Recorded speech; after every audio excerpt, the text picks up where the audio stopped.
everybody.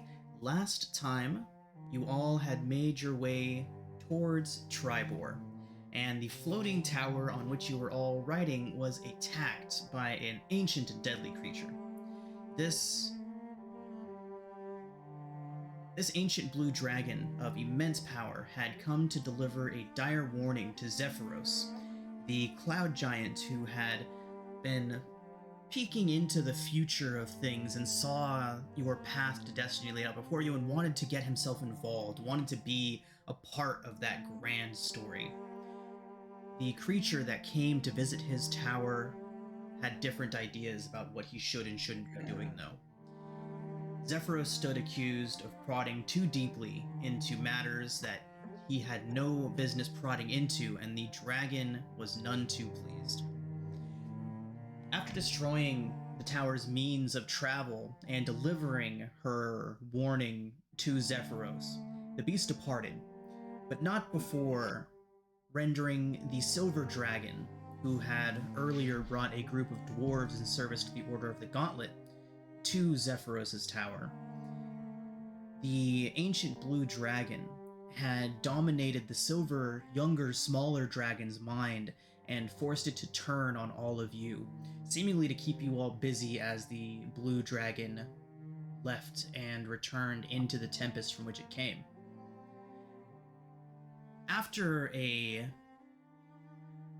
nearly catastrophic fight, you were able to free this dragon of the mental domination, and after the dust was cleared, Zephyros, cowering in his upper level of his tower, vowed to help you all no further, swearing to all of the gods that he would no longer poke his nose into the events of shaping this world.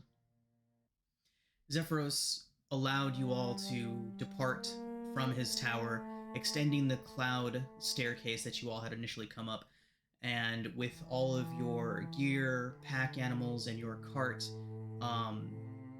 you were all able to set out on the road to complete the rest of the journey to Tribor on the ground. When you arrived at Tribor, though, you received a less than warm welcome from the town's authorities. They were wary of approaching travelers after seeing the thunder and the obvious cataclysm that had been taking place nearby their town. They were definitely very wary of anybody approaching. But having heard that a group of adventurers in service to the Lord's Alliance may be visiting their town, they did eventually cool off and allow you all to enter and begin taking a look around town. You all then found Daphne Featherstone's uncle, A1 Oathevere Nandar, and you were able to deliver the Nandar heirlooms, which you had gathered from Nightstone and now safely delivered to their destination here to Oathevere in Tribor. After talking a little while with Oathevere and settling in, him offering you all a night's stay in his harness shop, which is also his home, you all settled in for the night, spoke to Oathevere about various different things, and that is where we're going to go ahead and pick up today. It will be the following morning here in Tribor, and all of you would still be at Oathevere's house, preparing for whatever comes next in the coming days.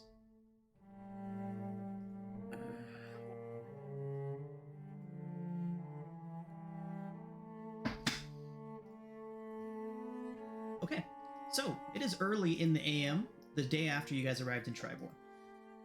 You are still at Oathevere's shop, and you're beginning to hear the sounds of people stirring outside.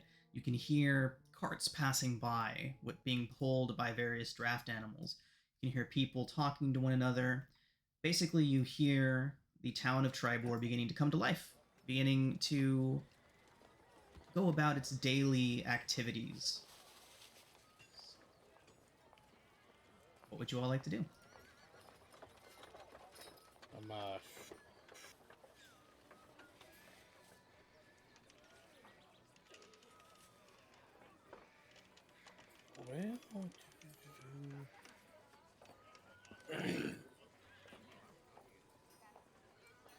So as of right now, you guys would all be kind of... I said, I suppose the first thing would be to look around and see what sort of stuff is going on in town itself. Okay. So Odavir would come downstairs. You all would have been sleeping in various places around the shop. Obviously, he would have provided you with mats and things like that to lay on. But Odavir would come downstairs and be, "Hello, everyone. Everyone, it's so good to see you all again. I'm glad that I was able to help you out last night, but it is about time for me to open up the shop for the morning, and I doubt my customers would be very happy to see a bunch of adventurers sleeping all over the floor as they come into shop." Most likely not. Oh, I'm sure we can make ourselves scarce fairly quickly. However, we do thank you for your hospitality. Anzen says, "Oh, it's no problem at all, and I thank you for returning the heirlooms of my family to me."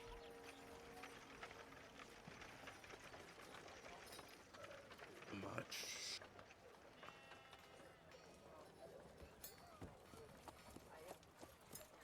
So yeah, you guys can definitely see out the windows and hear that the town is beginning to open up. The shops are opening up.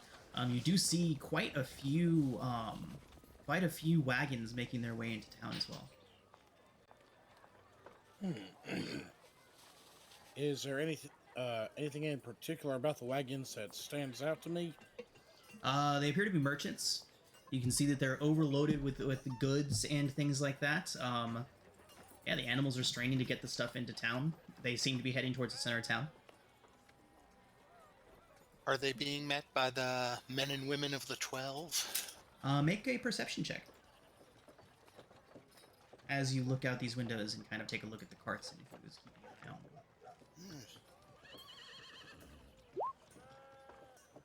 And you don't see anybody keeping an eye out. Okay. So only we were worthy of a joyous greeting. Well, obviously we're special that way, Horace. I have nothing polite to say.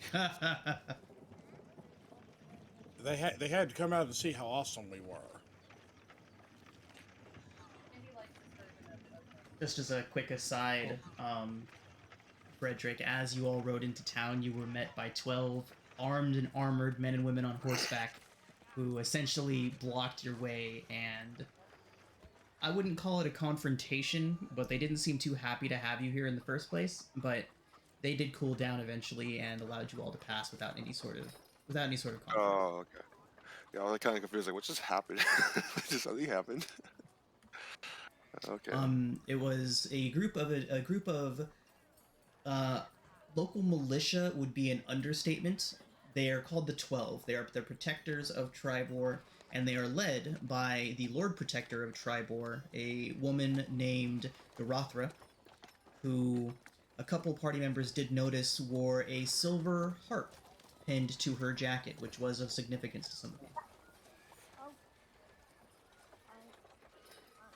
All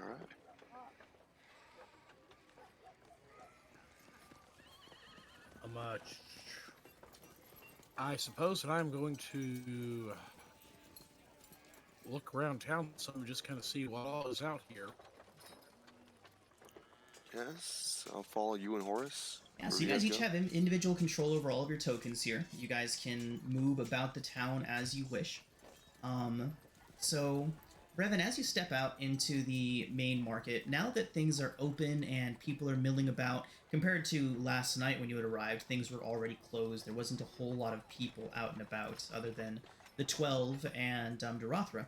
But you can see that Tribor is indeed a bustling town. You see weaponsmiths. See weaponsmiths to the north. Here and here, telltale signs of scrap metal glinting outside, and you're already beginning to hear the familiar tink, clink, tink, clink of metalwork being done up there to the north.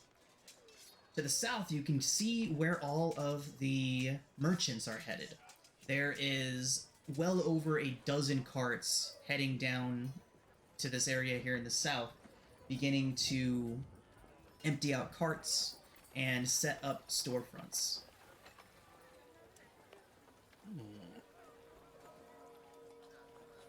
You guys also left your cart. I believe it was in the north campground. Yes, I am wanting to go and double check on our cart right quick. Okay. And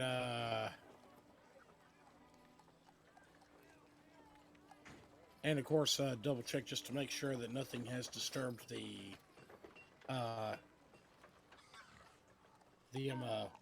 rod of the Vonindod. Okay. Yeah. I'll show her the name. Did we lose the rod?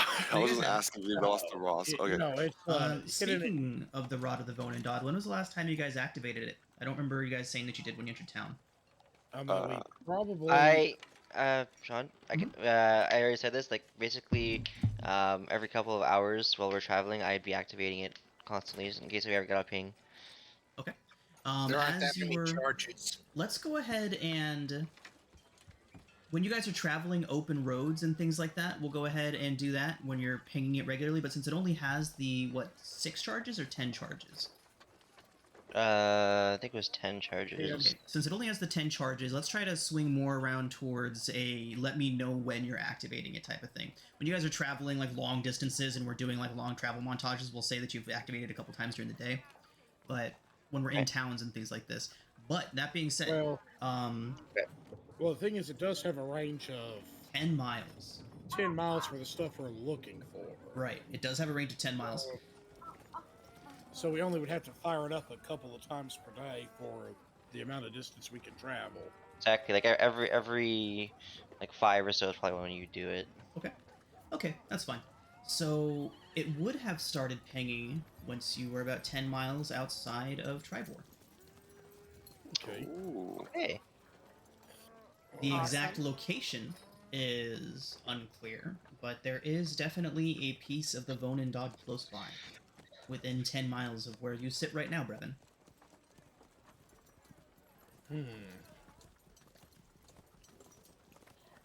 So where are the rest of you guys? Who's accompanied Brevin to the cart? Is anyone going to find something to eat? Anyone going to shops? What are y'all doing? I am going to just assume I'm at the cart right now since I'm getting a ping. Okay.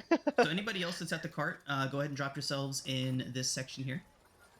I was going to the shop area. Because we use spell components, right? We have to have the spell components to use spells. Indeed. So I was on. Only spell components that have GP value. Everything else we just assume that you have on you. Oh, okay. Yeah, because like I was looking at some spells like Amber. I was like, oh, I think Amber has a GP value. Yeah, if it has a GP value next to it, then that is something that you'll have to purchase. Oh, like it literally says like gold, like in the description. Gotcha. Yeah. Like if it says you need this item that costs at least X amount of gold. Gotcha. I was thinking about buy a piece of glass. The other things are assumed to be in your spell pouch. Yeah. And alternatively, you can use a focus for anything that has a material component that isn't a GP value. Thank you, Andy. Perfect. I'm Thank you, my boss. And another thing to bear in mind is not all spells consume the components used. Indeed. Yeah. I know that. It'll have a separate clause afterwards that says which is consumed by this spell. Yeah. Yeah. Okay, perfect. Speaking of spells, I don't know who picked a bunch of new spells when you leveled up, but I did just add Fizban's Treasury of Dragons, and there is quite a few new spells in there. If anyone wants to swap any of those out for the Fizban spells, feel free. All right. I'm gonna have to look first to see. Yeah, just let me know if that's something you want to do.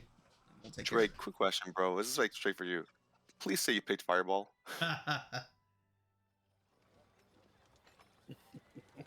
I'm assuming that silence is a yes. Cool.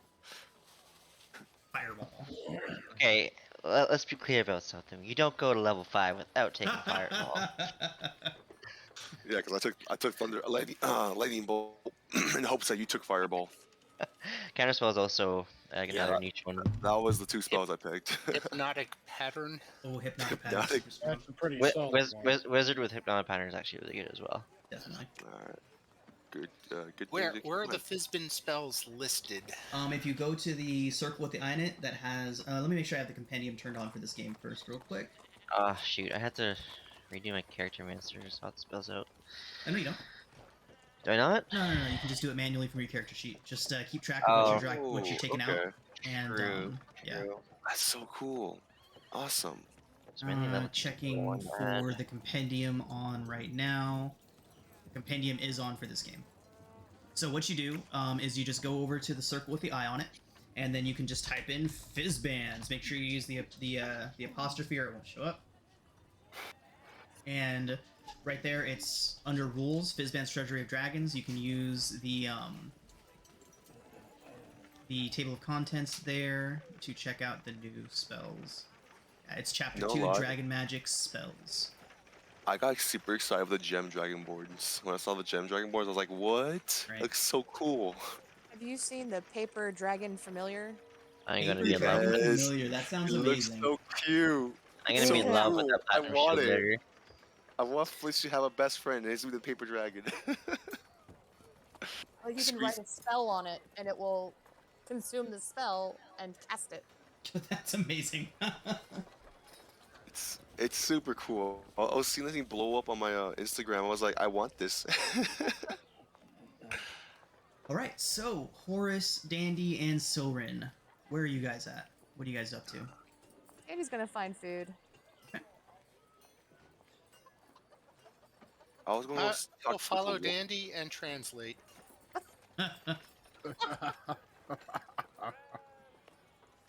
She Okay. speaks common.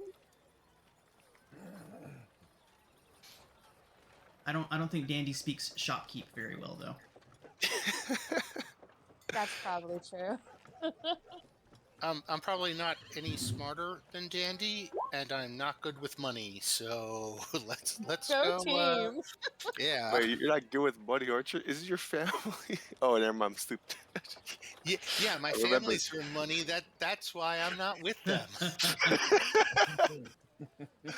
I literally just like as Because I said it, sold a consortium of a large amount of ore at cost. Andy Yeah. thinks that was very nice of you. I thought so. I guess I'll go with those two because I want to know more about Tribor. So, Dandy, make a perception check, please. Yes. Can definitely do that. Perception check.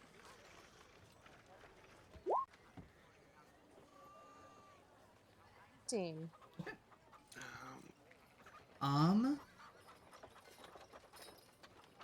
Right. Yeah, nothing too crazy noticed out of that, but if you're looking for inns and taverns and places like that, I'm sure somebody out on the streets would be more than happy to direct you to a couple different places. Okay. She's going to very happily skip up to the first person she sees and ask them where they can get some delicious breakfast. So you come up to a few travelers that are making their way into town. They appear to just be not adventurers, but they seem to just be travelers on the road. But as you approach them and ask them about things, there's like one of them is a tiefling man. A little bit startled by your jovial approach. I wasn't expecting someone to just walk right up to him, but it's like, oh, hello, yes. Places to eat. There's a couple places that I know of in town. There's of course. Oh, what's it called? The North Shield House, just down the way, and he gives you some directions and lefts and rights, and this would be the North Shield House here. And then, Can I ask the tiefling about the militia or the large group of people up front? so the 12. Well, they can be a bit rough and ready at times, but they certainly mean well. They're the protectors of Tribor here. Try to keep the order. It's considered an honored position, from what I understand. I only make my way to Tribor once every couple 10 days or so, but the people that live here seem to respect them greatly. Is it like You should come eat breakfast with us and tell us more about Tribord. Well, he looks over to his companion, a very quiet little halfling man, and he just looks at him and says, I am hungry. Says, All right. very well, very well. Nice to meet you. He shakes out his hands. My name is Honesty. We'll hold my hand out and we'll just use, my name is Dorius. Nice to meet you, Dorius. I thought it was Frederick. I just look at you. It's like, yes and yes. Both of them are both of them are my Frederick names. Dorius, very well. Or is it Dorius Frederick? It's technically Frederick Dorius, but hold on. Just that's it. It's Frederick Dorius. Very well, very well. Says, well, Frederick Dorius, honestly. I just like lean over to Horace. It's my middle name.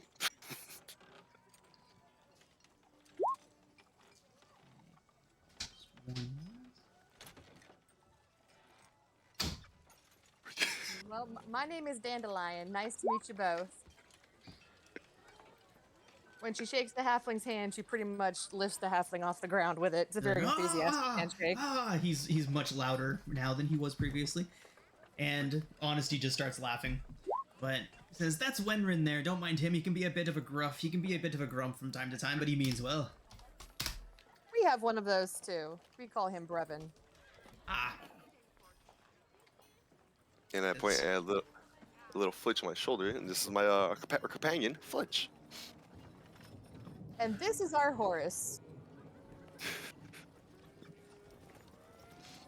He looks towards you, Hello. Horace, a big old smile on his face. Is Or did there you a wanna large change your name halfling too? community? You're just traveling. Wenrin would say, not so large. No, not so large. Just every now and then you come across our kind here. We're much more prevalent out in the plains, out in our little homesteads and our shires. But every now and then you can find one of us wandering through. What's a shire? It's just our place we call our little town, our little townships. Oh.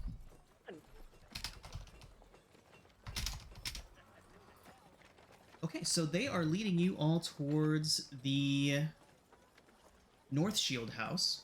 Silverin, what are you up to? Everybody's running around, heading off in their own direction. Soren's gonna pull Othalar on the side before he fully opens his shop. Both of you? Okay. Yep.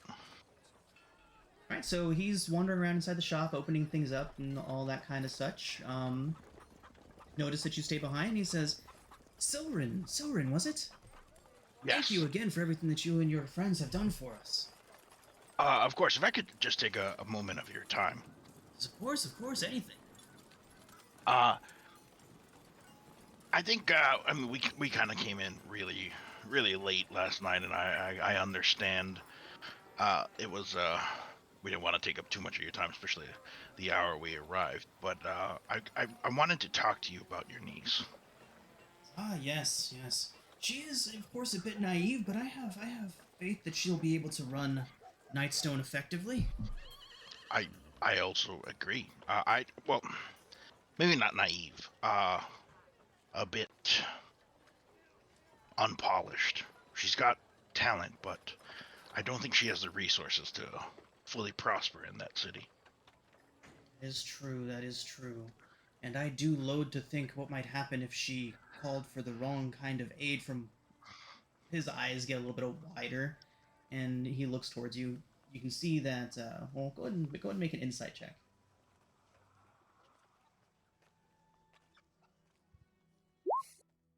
Okay. 12.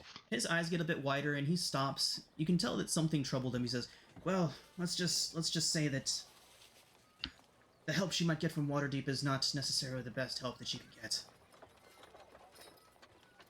And to agree, I think the Lord's Alliance is a little slow with the outskirts. They tend to favor the political gains that they've already accrued. Look, what I want to implore to you is how difficult a situation your niece was in when we left. My fellow companions did explain that the agents of Zentarum had tried to lend assistance to your niece's town, but in like a very uncouth way. What my companions couldn't have known is that the Zentarum is set in very different factions. That particular faction can be a bit heavy-handed with the way they go about lending assistance, which is why I purposely tried to stop them. This was explained to them afterwards, that not every situation is accepted with the rod, if you understand me. He nods. He says, "Are you saying that Black Network may be able to assist Daphne in the protection of Tribal?" Yes. In fact, my connections have already talked with me, and they are already standing by, waiting to assist in administration and in rebuilding.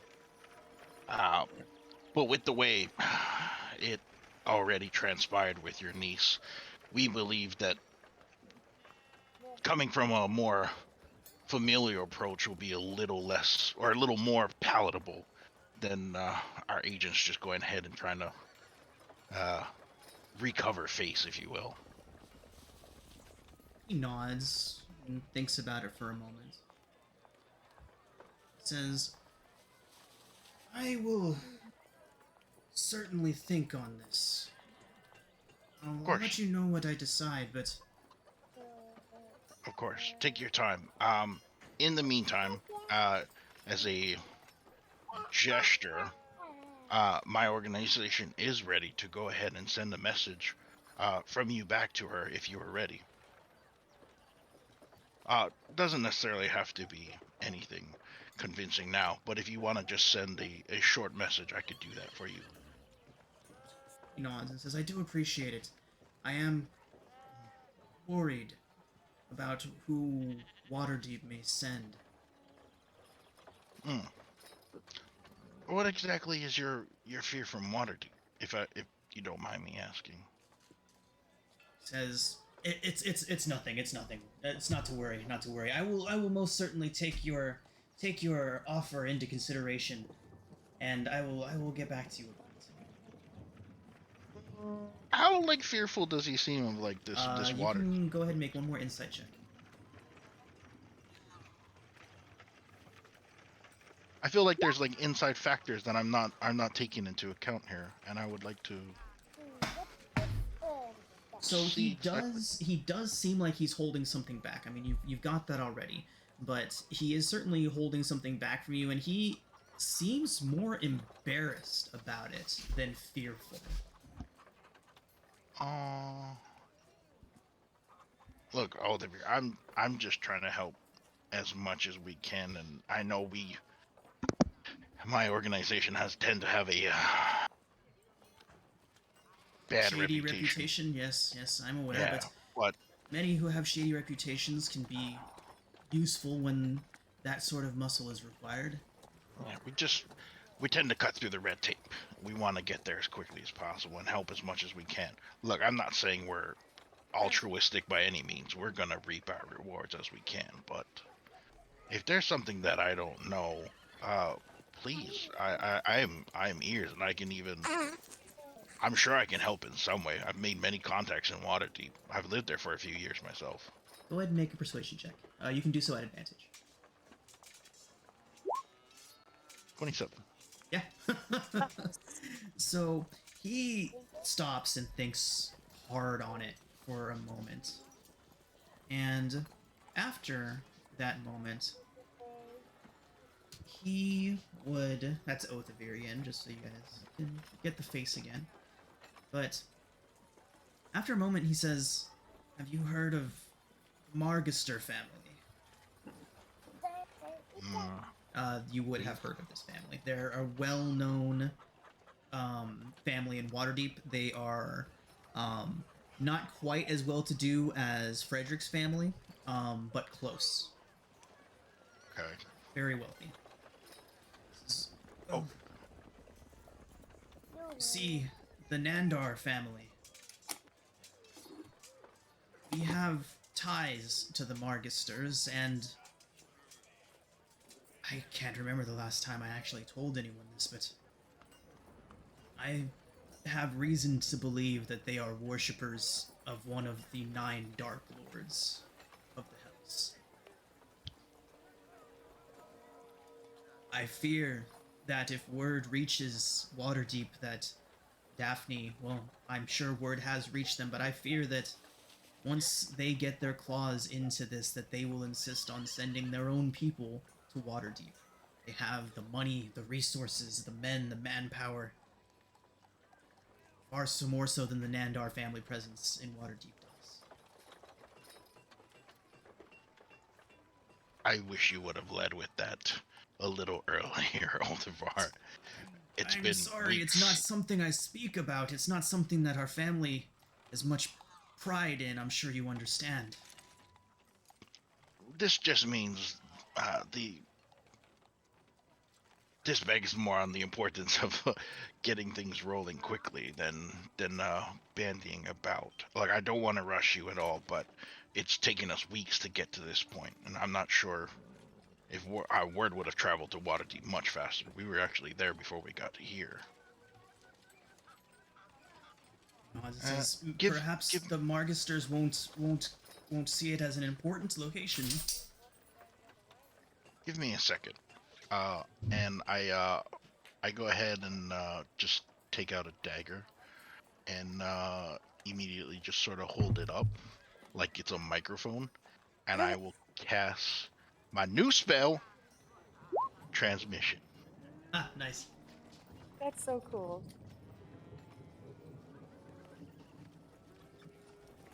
And I will send a message directly to Daphne. Okay.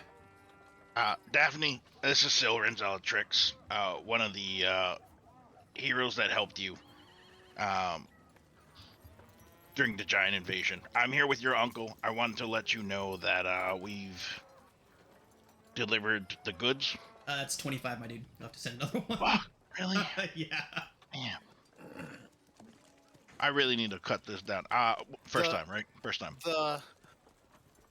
The receiver immediately knows who you are without you having to introduce yourself. Hey, first time spells, you know what I mean? I get it. Okay. Well, she can respond back. Okay. So a few moments later, you get a response saying, "What seems to be the problem, Silrin?" I'll use my last transmission of the day. Your uncle informed me of a family in Waterdeep that you should watch out for.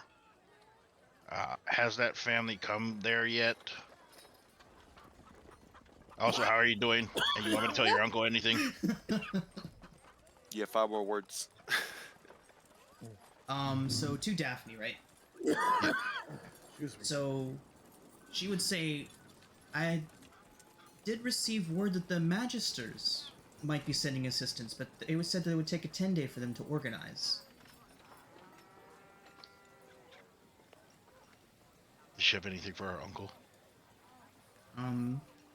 She would basically just say, tell Uncle Othavir I wish he is well.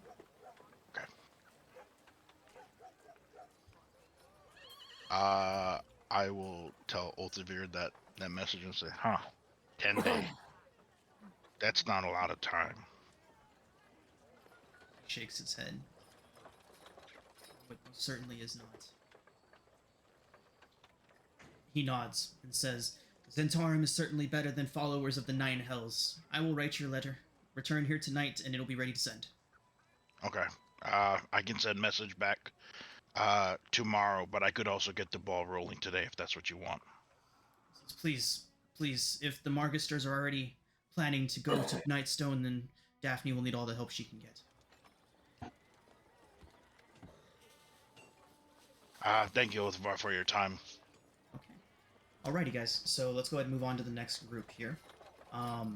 This is going to be one of those sessions where we're jumping around like this a lot, so we'll go ahead and jump over to Drake and Brevin for a moment. So, I'm go ahead. Now, you said that the last time we triggered it before we came into town that it would have picked up that there was something nearby. Yes. About how far out was it when it would have picked up that there was something?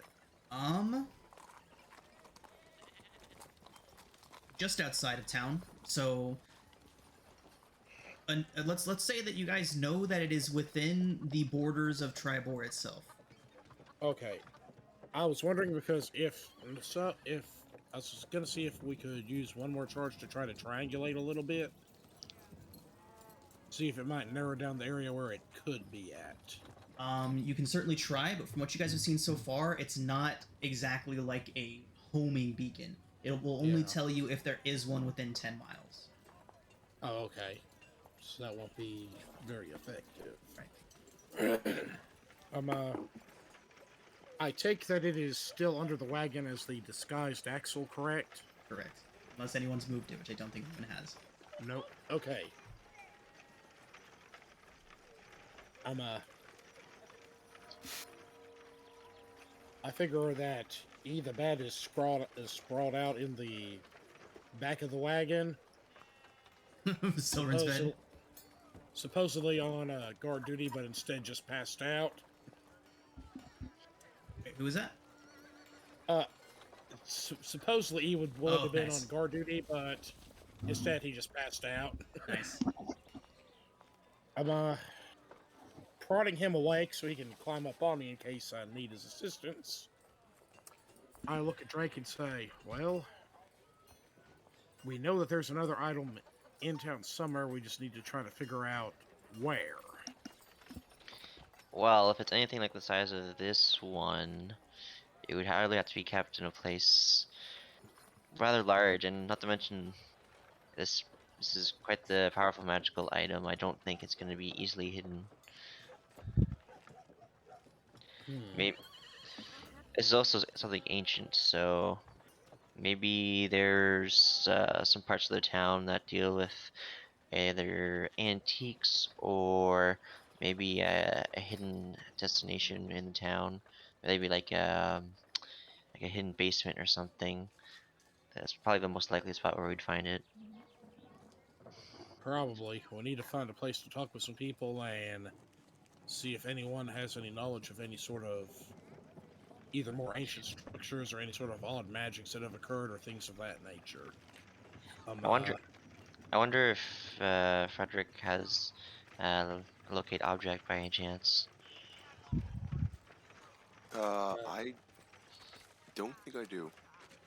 So, Look, Brevin and I'll Drake, work as smart. you guys are having that conversation, Brevin and the two of you see out of the corner of your eye a man come around a corner carrying a few buckets and things like that, and he stops dead in his tracks when he sees the two of you, like a deer in the headlights. You can't help but notice him how abruptly he just stops in his tracks, and he just drops the barrels and turns and bolts. Brevin, you recognize this man, but you're not quite sure from where, but he seemed quite familiar to you specifically. Okay, how far away is he? He would only be about maybe 15, 20 feet from you guys when he started his run. I will start chasing after him. I'll Misty Step right in front of him. Nice. So he stops like, ah, and he falls right onto his ass, and you guys see this man on his back, kind of trying to crab crawl away from you, Drake, but then he turns around and sees Brevin and just stops. Brevin, you arrested this man in Waterdeep about, well, let's just say some time ago. You arrested this man and sent him to jail, sent him to prison for 6 years for theft, for thievery. I smile down at him, kind of crouch down, look at him, and go, "Well, isn't this a surprise?" I don't want any trouble, please. His name is Dars Helgar. He was a member of the Thieves Guild in Waterdeep when you arrested him. You would remember that his sentence is up, so he shouldn't be in jail anymore. But he put up quite the fight, and you quite thoroughly kicked his ass last time you saw him. Now, Dars,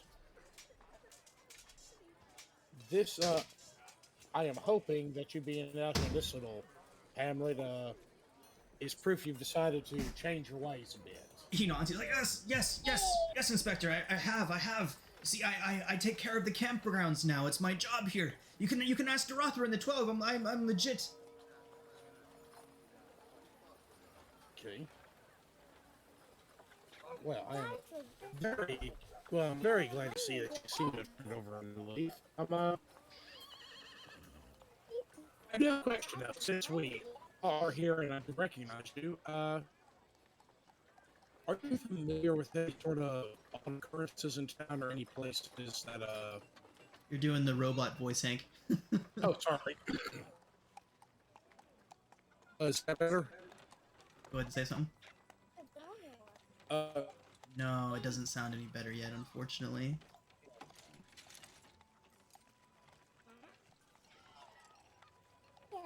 Hang on 1 second, guys. River James. River history or Goodbye. That's great. Take it. Goodbye. Love you. Bye. okay, testing one, There we two, go. three. That's better. Much better. It was Okay. interfering with the tablet, Hank. Okay. Apologies about that. No worries. Brevin just looks at Dars and says, "So, Dars, since you have apparently ingratiated yourself so well with this town, do you happen to know if there are any ancient buildings that predate or any old finds that people have found here?" He does well. He thinks about it for a moment and he says, "Well, there is one building that's burnt down and been rebuilt a bunch of times, but I think that one is even only about 60, 70 years old. The oldest iteration of it, that is." He's obviously racking his brain. He's like, I really wish I could help you, Inspector, but oh, if you're looking for old things, old stuff, and old things, and there's the Boar's Rest." And he points up, and you can see up on a hill over here. There's basically a mansion that overlooks most of Tribor. It is up on a hill, and like it doesn't like dominate the skyline or anything like that, but it's hard to miss if you were looking around. And Dars would go on to tell you that there's old Kolstag. He lives up there. Retired adventurer, a wizard. He has all kinds of old stuff up there. I'll look turn towards Brad and be like, that sounds like a good place to start. I appreciate the help, Dars. Sure. Good to see you again, Inspector. And he gets up and slowly starts backing away from you. Brevin slides out a couple of silver pieces and tosses them to Dars. He It catches says, it. it says, just a little incentive to try to keep from any unfortunate events like our last encounter. Yeah, I'm a new man. I'm a new man, Inspector. Totally turned a new leaf. You got nothing to worry about from me. Just out of curiosity, can I insight him on this? Yeah, of course.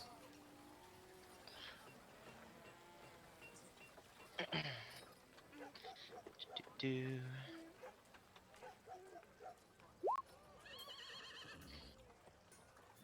Well. can't tell one way or another. Well, I think I may attempt to do the same just for the sake of why not. Okay. It doesn't really change what I did, but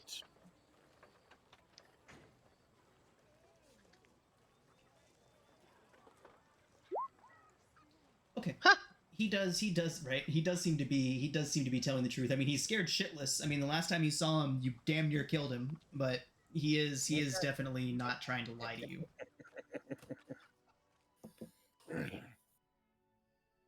it's nice to see that my violence had a positive outcome in the long run. I mean, have you ever met a D&D adventurer who did not just kick the shit out of somebody first and ask questions later?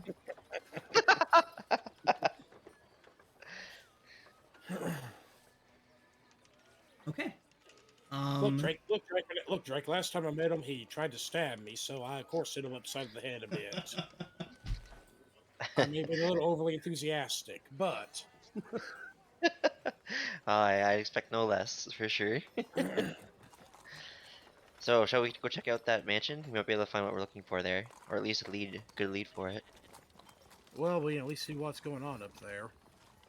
All right, let's head up there then. Okay. So as you guys make for the mansion, we'll go ahead and head over to Brevin, Dandy, and Horace, who are on their way to so many names to North Shield House. So as you guys approach the spot where the two travelers are leading you towards, Honesty and Wenrin, just so you guys know, Honesty is a total normal name for Tiefling. Tieflings always have names that are feelings or something along those lines, like some sort of human expression. Like avarice is a common name. Violence is a name I see a lot in Tieflings, things like that. So Honesty's name is not abstract or weird or anything, it's just a Tiefling name. I like to see a tiefling named Violence and is a complete pacifist. Nice. All right. So as you guys make your way over there, you pass by a couple different things. The building that you're passing here appears to be a general goods store and weapons shop. It does have a symbol over the front door that does seem familiar to a couple of you guys. It does appear to belong to the Lion Shield Coster Trading Company, and their symbol would be a yellow lion's head emblazoned onto a blue shield. Anyone familiar with the Phandalin or Dragons of Icefire Peak would have come across the Lion Shield Coster before. And their company, they are weapons and armament traders and adventuring gear suppliers. So that is right here for whenever you guys need to resupply. Cool. But then, on your guys' way, Honesty would be like, yes, the North Shield House. Urgula is such an amazing hostess. Her cooks are the best, her rooms are the cleanest. I couldn't ask for anything better whenever I come to town. And it's a great price too, a great deal. Not like that Everwyvern place down the way. Pompous bunch of prissy fools. He goes on about the pompousness of the Everwyvern house for a while, and he would tell you, you can't miss it.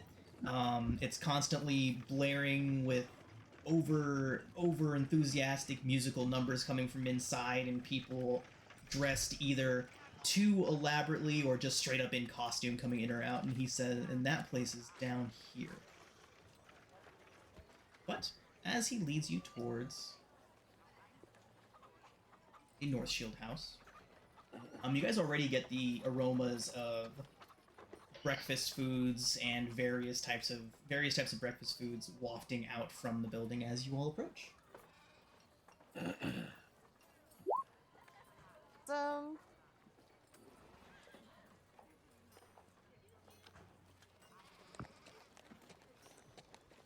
Okay.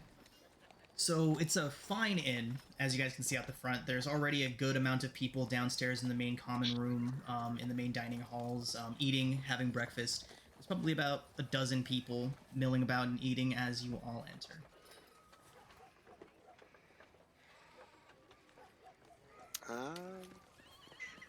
Is there any guards in the area or in this little hovel? Make a perception check. Yeah, sure. Well, Horace, you can make another one too. Repeat your one from earlier to check for the 12.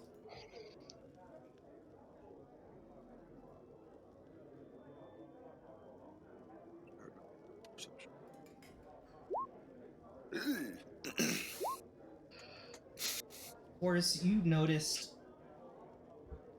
one member of the 12 kind of just hanging out on the road, watching people, doing the beat cop thing where he's just on his horse, looking back and forth, watching people as they pass. You would have spotted him right back over here, but he's the only one that you saw, and he was right out in the open. We missed him. He would have given you all a polite nod as you passed him. I don't know if any of you guys would have noticed, but he would have given you a polite nod as you passed. Just walked past him completely oblivious. Do you care if I roll a perception? Because if she sees him, she's gonna wave. Sure, yeah.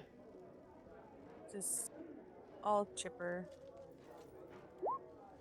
Dandy, not only did you notice him, but you noticed two others. They're not watching you, but they're in more strategic places where they can watch without being seen throughout the town. None of them were paying any particular interest to you. They did certainly notice you as you passed, but the one down on the street level, as you waved at him, he would have nodded and given you that cordial, amiable greeting as you went by. I'm going to point out to Horace and Frederick that there are two other ones also. Ah. Oh yeah, you didn't see them over there and over there. No. I wonder if they have jobs. I looked that direction. Do they guard in the morning and then go work somewhere, or? I imagine this is their job. Honesty would turn and be like, aye. Being a member of the 12 is one of the honored positions of the town. It's essentially like being a constable or a sheriff, except you're working for Dorothra and the Lord Protector of Tribe. Yeah. Wouldn't think a town this size would have the tax base. Oh, well, Tribor can be deceiving. And then the halfling man, Wenrin, would speak up. He would say, yes, it is indeed. People come from all around to trade in Tribor, and if you look, and he kind of draws like a bit of an air, like a bit of like lines in the air, says you have the long road, and then you have the Tribor Trail coming from the west, and then he points at all these different spaces in the sky, showing that all loads and loads of different roads intersect right here, making Tribor while it is a frontier town, it is very much a artery of trade and business. It's like a giant network. No, that's so. something How else. are the 12 chosen? They are chosen from the best and strongest of the town's militia. Oh, now Dandy can respect that for sure. She's definitely not thinking about arm wrestling.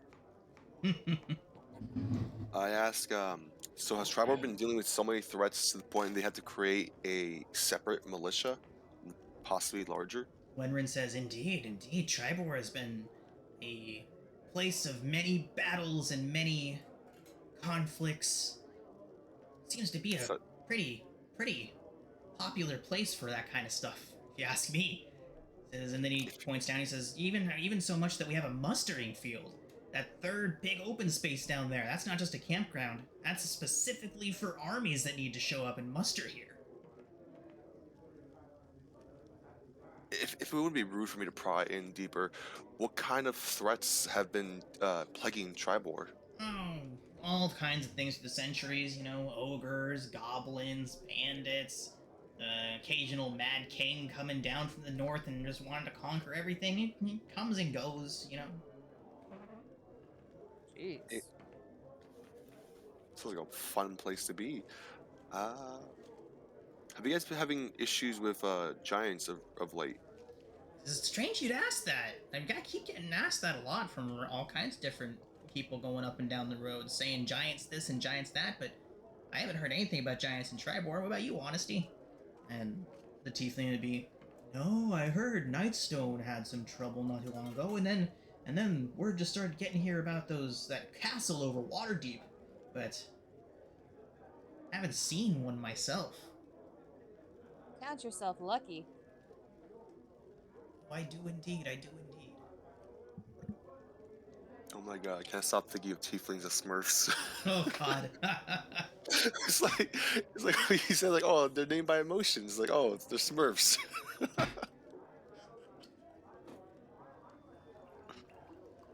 So, well, I guess I'll walk in with. So yeah, Honesty and Wenrin open the door for you guys, and the warmth and aroma of cooking breakfast foods immediately just wafts out.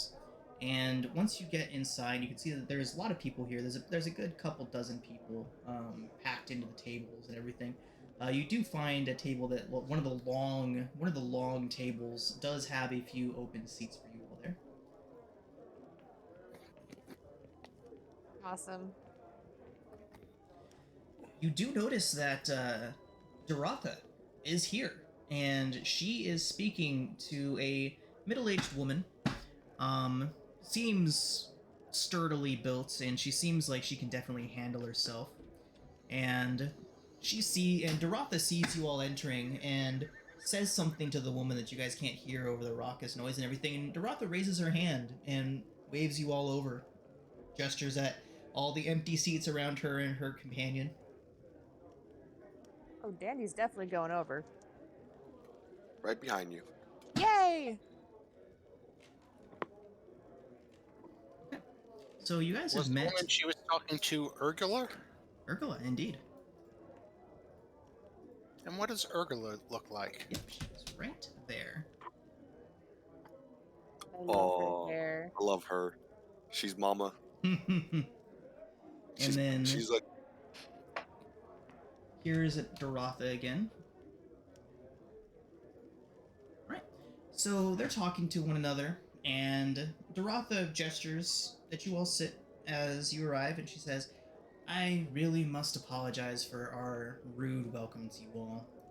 It's not something I do often, but I did a little more digging, a little bit of asking about you all, and from what I can hear, we should be grateful to have you lot in our town. I just take a moment of like relief, like,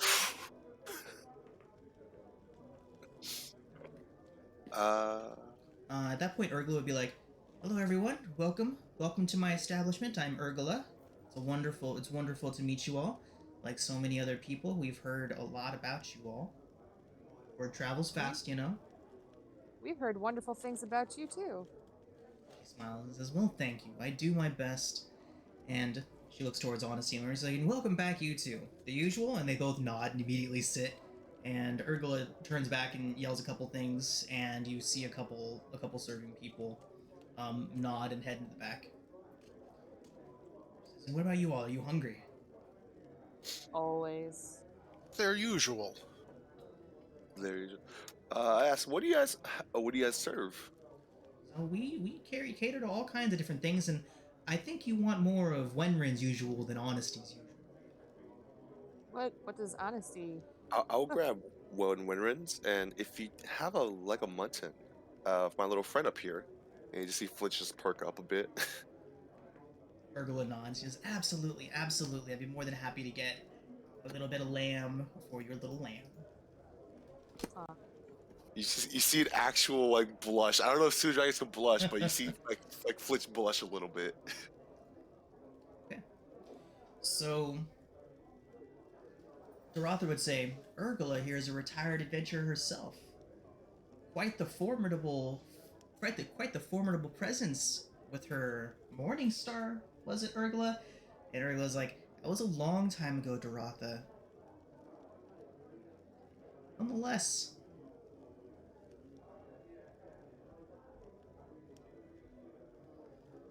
So Dorotha would then say, so, how long y'all planning on sticking around in Tribal?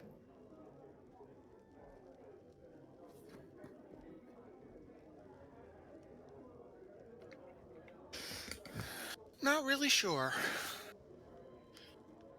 Thought we'd look around alright. for a while.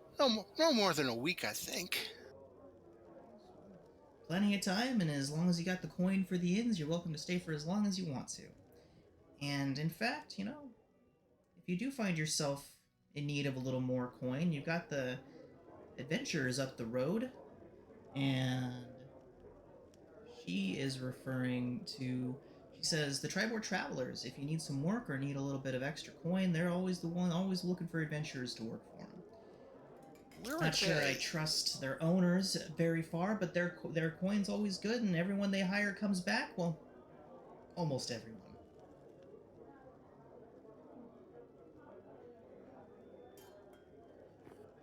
Where are they located? She would give you some directions, and the Tribor Travelers is over here. You guys can't see that. The Tribor Travelers is here. So Brevin and Drake are making their way up to the Boar's Rest Mansion. Silrin, what are you up to? Are you trying to meet back up with either of them? It wouldn't be hard to spot anybody. I'm probably gonna stop to my contacts, let them know that the process is going through. That I'll get a confirmation tonight, and that they should get the agreed upon things to start rolling, and then I'll probably go find where the group is. Okay. So, as you would be making your way south through the streets, you would run into Drake and Brevin first as they were making their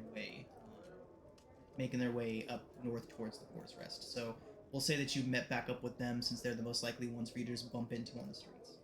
Right. Okay. So, and then back at the God, I'm so terrible with this name. Back at the North Shield House. Yeah, they would be telling you about the different things in town, the different places. Obviously, you guys have seen all the different markets and the different vendors that are set up all throughout the central market. They would tell you of a couple different places where you can get wagon gear and tack for your horses and things like that. There's, of course, several different places to get weapons and armor in town. Dorotha would, of course, know by now that you all stayed with Othavir.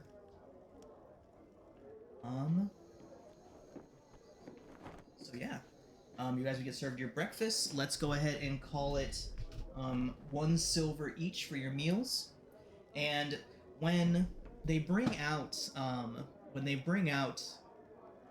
meals, Wenrin has just this plate full of breakfast sausages, various toasted breads, cheeses, several eggs cooked in different ways. It's just like this huge bowl of just all kinds of like hobbit breakfast foods.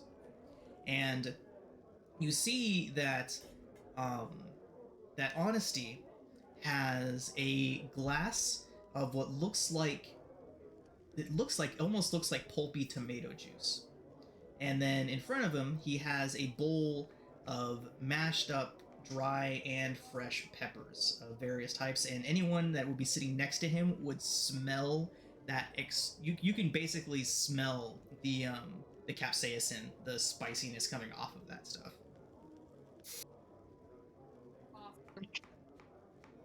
So happy we chose the right choice.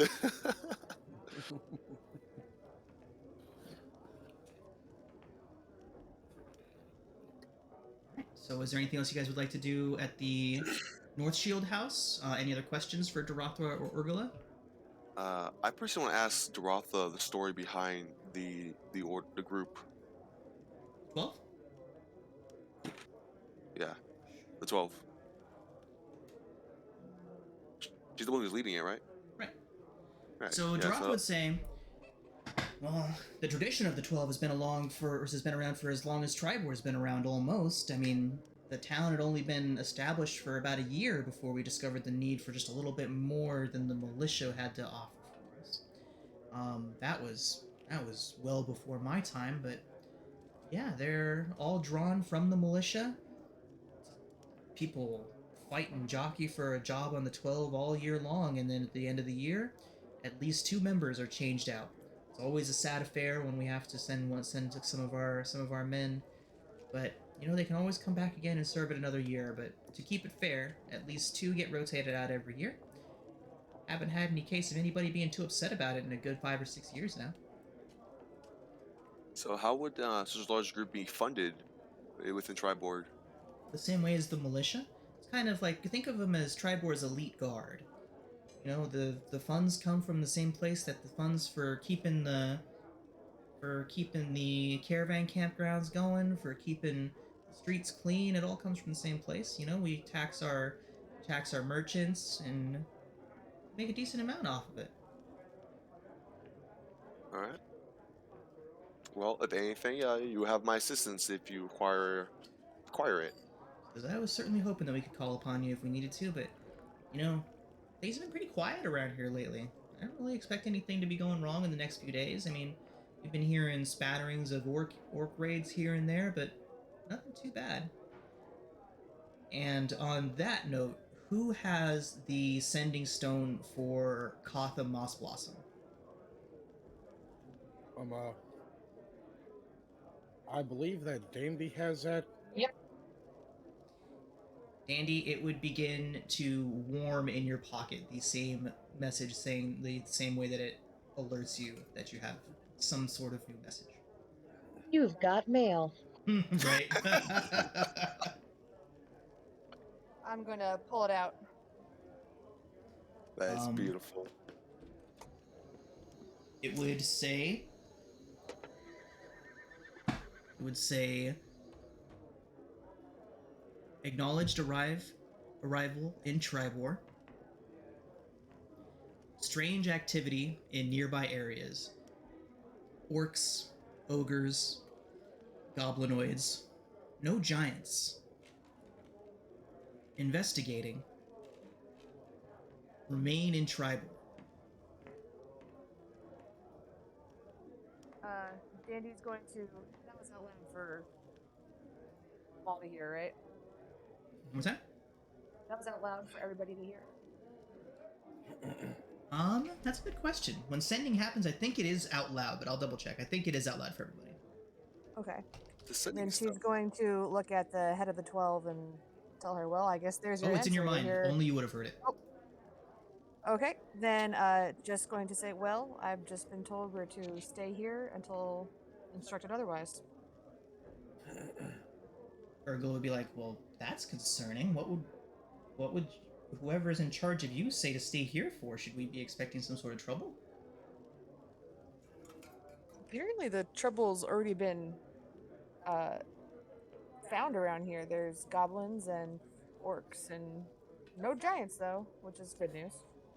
Dorotha would nod her head and be like, there has been quite a bit of activity out in the countryside. It's been far enough out and far enough away from our farmsteads that we didn't really think much of it, but again, It's being looked into, and we're here until we're told to go, I guess. well, once again, we're grateful to have you here. I'm gonna put the stone back in my pocket. Okay, so let's go ahead and shift back over to Brevin, Drake, and Silren. So Brevin and Drake, as you guys are making your way north towards the Boar's Rest mansion, you would have just run into Silren, who was crossing by the road.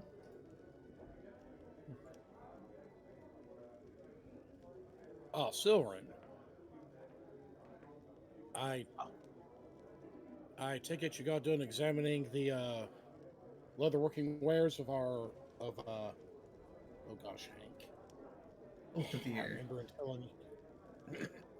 I suspect you got done looking at the leatherworking wares of Othir, I suppose. Oh yeah, slow to rise. Where are you guys headed to? Well, apparently there is a manor a little bit north of town here where, well, there's a retired adventurer who lives there who may possess some older gear and stuff, which might point the way to whatever piece of the Vonendon that could be around here. We don't know if it's there or not, but we figure it's a solid lead. Speaking of which, we also got a ping off of the piece that we have, and we know that there's a piece nearby. That's why we're searching.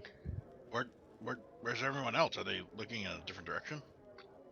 They've separated from us. They're currently probably out doing shopping or talking to people. You would have heard them say that they were looking for breakfast before you separated. Yeah. Probably getting something to eat. Oh, should we all regroup before we head out then? Well, my major concern right now is that if there is a piece of the Volendad here, then that's going to attract trouble. So we could meet up with the party and start searching together if you wanted to. I'm fine with that. Yeah, I'm good I either just way. need to go leave a message with a few friends, and then I'll meet back up with you guys. You guys gonna stay here, or?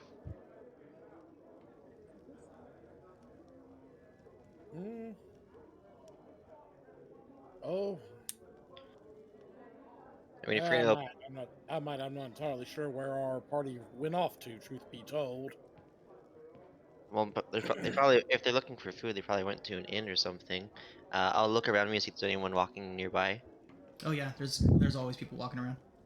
I'll just say as a random stranger. Excuse me. What would be the most famous inn in the town? Oh, the most famous is the Everwyvern, but he looks you guys up and down. There's no way in hell they'd let you guys in. All right. Well, what place would be the place to go for adventurers then? That'd be the North Shield, and he'd give you directions to where the rest of your group's at. All right. Thank you. I'm assuming that's where they probably are then. Shall we go meet up with them? Yeah, sounds good. I'll meet you guys there. Like I said, I'm just gonna drop off a message, and I'll take off towards. Off the top of my head, can't remember that place. It is the Tribor Travelers. That's the one. But Soren, so you would separate from them, but as you would arrive there, you would notice that the place is closed and no one is currently there.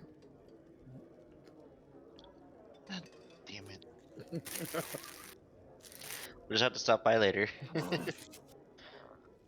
I'll just I'll take a piece of paper out, and I'll just write down on it. Okay. And I'll leave it on a note said that I stopped by. Okay, sounds good. Okay, Alright. so all 6 of you now at the North Shield house.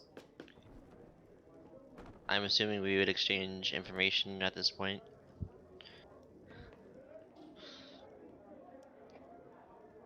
Oh yeah.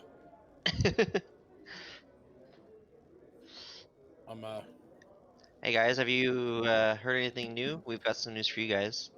We have. received notification that we should stay in Tribor for a while. Is that a fact? You know what? That From- news doesn't surprise me. From Lady Moss Blossom. Featherstone? Katha Moss Blossom, your Lord's Alliance contact. Well, if the boss says to stay, I suppose we have to stay. Right? It was like I have to I'm trying to eat. At least the I'm food trying is to eat good. the food. Can you explain how big the plate is? It's like a large dinner platter, like of sorts. Yep. That's exactly what. I lean towards Drake. Drake, help me finish this. I'll If you turn don't towards. think Dandy's stabbing her fork into that bowl, you're out of your mind.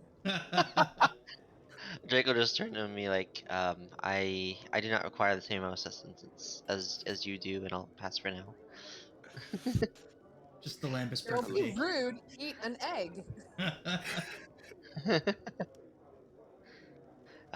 Speaking of which, we do have some other concerning news, and it's probably why you've been ordered to stay here as well. We recently just got a ping on our little staff. I mean, I looked at you was like, you mean here? Most likely, yes. Mm-hmm. Dandy's got cheeks full of breakfast like a hamster. And just says, could we eat first? Which is currently destroying the lamb leg. I am presuming that the leader of the 12 is still at the table, correct? Correct. Yes, and as the other rest of you would have entered, she would have waved towards you. Urgla would have moved on to other patrons and just wandering around talking. She seems very well liked, very well received at every table she goes to. Okay. I can't remember if I rolled insight regarding the pin she had on her or not last time. Well, the symbol that she wears would not be unfamiliar to you guys. You would know that it would represent a member of the Harpers. Okay. Does it have any relevance to Frederick at all, or? Not the Harpers, not so much. Well, as far as they would with anybody, I don't think we have any members of the Harper in the party. Nope. Yeah, I didn't think we did.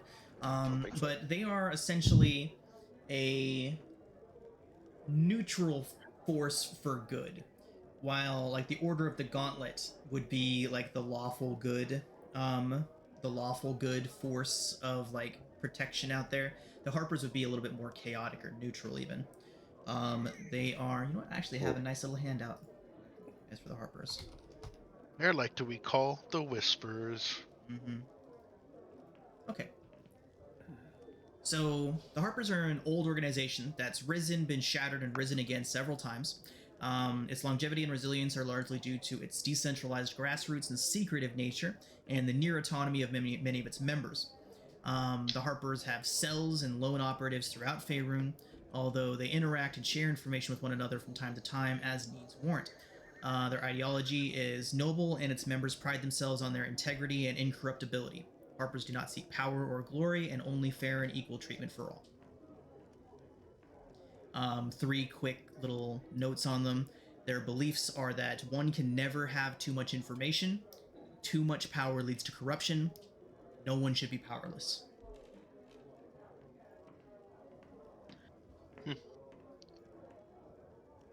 This seems conflicting to me.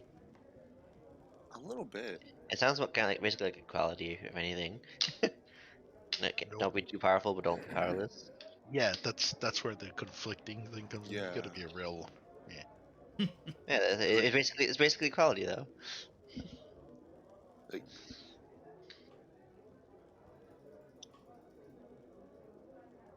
I'm uh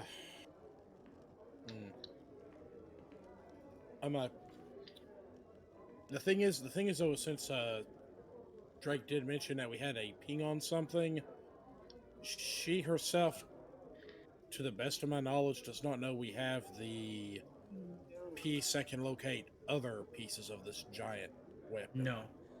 No one knows that. yeah, we should probably I keep it on the down low, by the way. We're purposely keeping that on the download, which is why I worded it the way I did. Okay.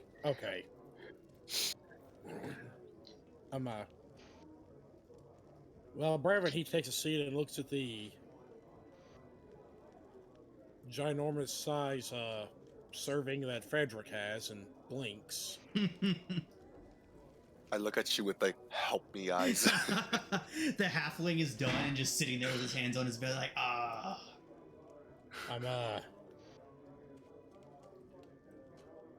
Brevin just shakes his head and pulls out a flask and opens it up and saying, "Y'all should know by now, this is about most of the nourishment that I myself need," and takes a pull. If you're full, then maybe we can just put the food in our bag and you can eat it later. I think at this point, Flinch is just eating it. Urgla would be coming up behind you at this point, Frederick, and she would have like a little cloth bag for you. She says, "Thought you might need this." Thank you so much, man.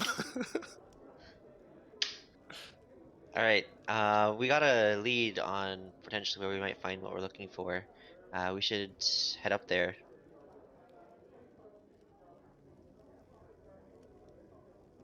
Yeah, we have a possibility as far as a. We're not sure if it's where the next little piece of our little puzzle's at, but it's the strongest possibility we've been able to uncover so far. So I heard that adventurers looking for a job in town could visit the Tribal Travelers. Oh, Well, that's another nice little thing to know about. And that You can certainly check that out later. Maybe we should see what they have and then take a job and use that as cover for why we're moving around. they were closed. They were closed. I'm sure they won't be closed for good. Right. No, just when we went. Well, it might be early still. Maybe they're having breakfast amongst us. Oh, so is that where the friends that you knew were located at, Silrin? Yeah, that's where I went to leave the note under the door. Okay. Regardless, I think it's important that we search out what we're looking for as soon as possible, because the longer it stays in this town, well, the whole town will be in danger. Yeah. Danny, can you walk and eat with that half a cow leg you got? Let's find out together.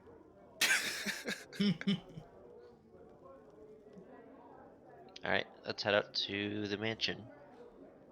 All right, guys. So as you all make your way away from the North Shield Inn, is that the I don't know why I keep messing up that name so bad, but it is in fact the North Shield that you guys are making your way away from. We'll go ahead and take our break now, and when we come back, you can continue your journey through Tribor. Okay. Alright guys, so you would just now be leaving the North Shield house. The smells of food and the sounds of happy people inside the tavern fading behind you all as you make your way through town. Did you guys tell Dorotha what your plan was, that you were planning on going up to the Boar's Rest? Okay. I think you just overheard the whole thing. That's how I imagined it. Okay. So yeah. So you guys, I remember you guys saying that you guys had a lead and all that kind of stuff. I don't remember you guys actually specifically saying you were heading to the Boar's Rest though. So we'll go ahead and just leave it at that. Okay. All right. So, you guys would pass by several of the other shops and such things as you make your way up in that direction. Do you guys want to do any shopping, visit any of the shops while you were here in this part of town, or are you just heading straight to the Boar's Rest? Well, we're gonna be here for a while, so I don't see why not. Just go straight to Boar's Rest. Okay. Okay, so Anyways, we'll go ahead and just teleport y'all over to here.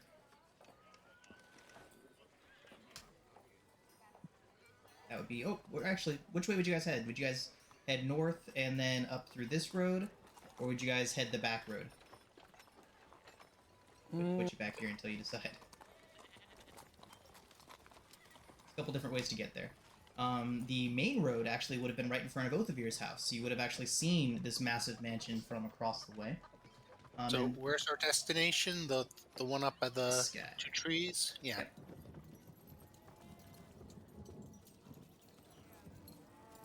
The reason I'm asking is because it'll decide what extra places you pass by on your way there.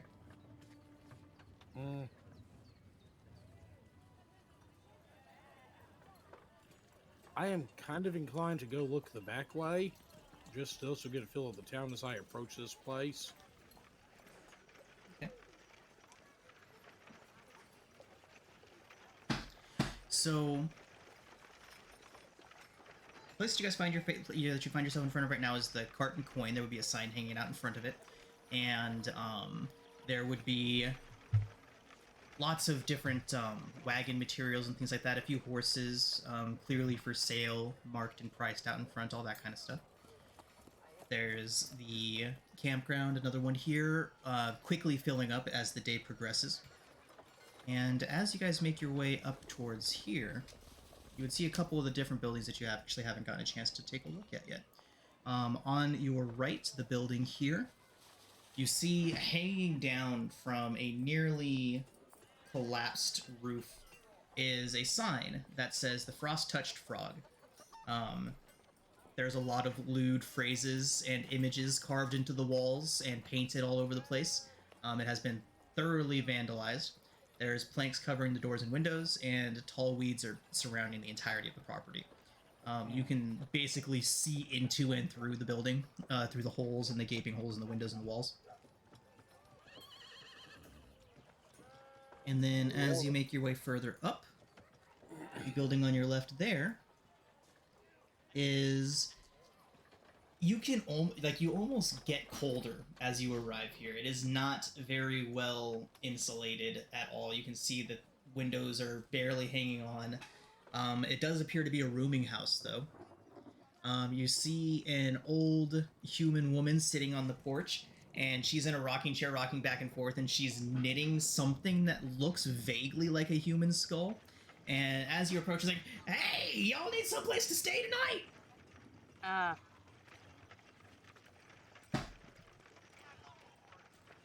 No. It's a lot cheaper than the Everwyvern, okay, I'll tell you that much. Little drafty, though. And she's laughing at herself, at her own joke for a while. I wholeheartedly believe you, my dear. Okay. Oh, I also forgot to mention that you guys would have passed right by the Tribor Traveler's place. and you would have seen a line out in front of it. That would have been back here. A lion? A line, like a line of people, a queue. Oh, I thought you said a lion. I'm like, wait a minute. whole We just ass walked. lion just chilling in the front yard. Yeah, we completely walked past that. What? No, there would have been a line of people, about maybe 15, 20 people lined up out the front door. Okay. To see the lion. To see the lion. There's a line for the lion. That's making a line. Uh-huh. So, My we're bad. going to this house. Yep. Yes, sir. And the house is owned by a wizard. Correct. Yes, sir. That is the information you guys have been given. And I want to assume that he's got tunnels under his house. How? Why? Because while we're walking, I want to look through the fields for lines that may indicate there are tunnels on. Because I got a creepy feeling at that house that we looked through, the one that was abandoned, that like there was a tunnel connecting that to the mage's house. I just had a feeling. And I'm thinking, I want to be looking for signs of tunnels under the town while I walk above it. You are so smart. This is why Dandy follows you around. I'm just crazy. Okay. So are you just like just kind of glancing around as you're making your way up, or do you mention to your group that you kind of want to stop and take a look at the frozen toad or whatever it was called? Oh, yeah, let's take a look at the frozen toad. The frost-touched frog. Sorry. Fresh. Horse, while you're saying this, are you saying this in character or out of character? Mostly out of character. In Oh, character, I'm just have a funny feeling about the land, and I would regret if I didn't say something about it.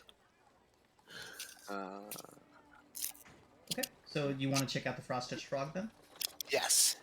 Would you mind if I cast Detect Magic just in the near vicinity of the area? Of the frog, sure. So we'll go ahead and put you guys back at the frost-touched frog. Did you want to let me think. Do it as a ritual? Yes, sir, because I don't want to lose a spell slot. So are we staying here for a little bit? At least Horace 10 minutes. wants to take a look around. So I imagine that you guys would just be walking by, and Horace would just kind of stop in the middle of the road and be staring at the house, and then look up at the mansion, stare back at the dilapidated inn, be like, "I want to take a look at that." What I'm gonna do is just like I'm gonna nudge Flinch, which is a little full belly. I'm gonna tell him, in the meantime, you go up there and keep an eye out on us. And I just want him to like just survey the area from the sky for a little bit while I'm doing the ritual casting. He can be invisible, right? Yeah. He should be. Yeah. He's just like camouflage. Yes, invisible is like camouflage. Yes. So you just see Flitch just jump off my shoulder and he just vanishes as he flies up. Okay. And, So, guess I'm- as you guys head on in there and begin poking around, let's go ahead and get investigation checks. Horace, you can use whatever check you'd like to go ahead and get some extra stuff out of your stone cunning. But investigation or perception from everybody else. Oh, or percept. Oh, okay, too late. do I need to do it as well, or Anyone that ritual wants casting? to anyone that wants to look around in the frost touched frog. I'm okay. And I'm gonna throw guidance on myself as well. So Perception, right? never mind. You said perception or investigation? Either one. Okay, I'm going for Flitch. Flitch is Okay. doing shit today. So, I'm real quick. I'm gonna cast minor illusion to just play a little trick on Frederick to make him think he found something. Oh, that's not Flitch. I don't know. I don't know if I'm doing prevents me from doing this. So I'll just look for Flitch because he's keeping an eye on everything. So I just imagine. okay, if you wanted to make a perception check for Flinch, it would be rolled from Flinch's stat block. Oh. Okay, so Horace, as you're kind of looking around, wandering around the outskirts of the building, with a 19, you do notice the earth seems a bit unsettled in a line about 15 feet long that goes right up against the side of this mountain here, right against the side of this ridge. Um, Discoloration in the grass, a little tiny, almost imperceptible dip in the earth would lead you to believe that there may in fact be a tunnel leading under there. And Brevin, as you are wandering around inside, you get the distinct impression that while this place is obviously a wreck, the furniture, the debris, and everything doesn't have a random pattern to it. There's piles of what looks like a caved in roof, but you look up and the roof is intact above it. Um, Chairs that look like they've been knocked over, but you see that they are arrayed almost intentionally. Somebody went through great effort to make this place look like a mess. But it was clear with your 25, Brevin, that somebody intentionally made this place look messed up. And you can find a small, underneath a few rugs and a pile of debris, you do find a small trapdoor. It appears to be locked from the other side, though. Can I try to open it? You can certainly try. Again, locked from the other side. What do you want me to roll? What do you try to do? I just try to yank it open. Make an athletics check.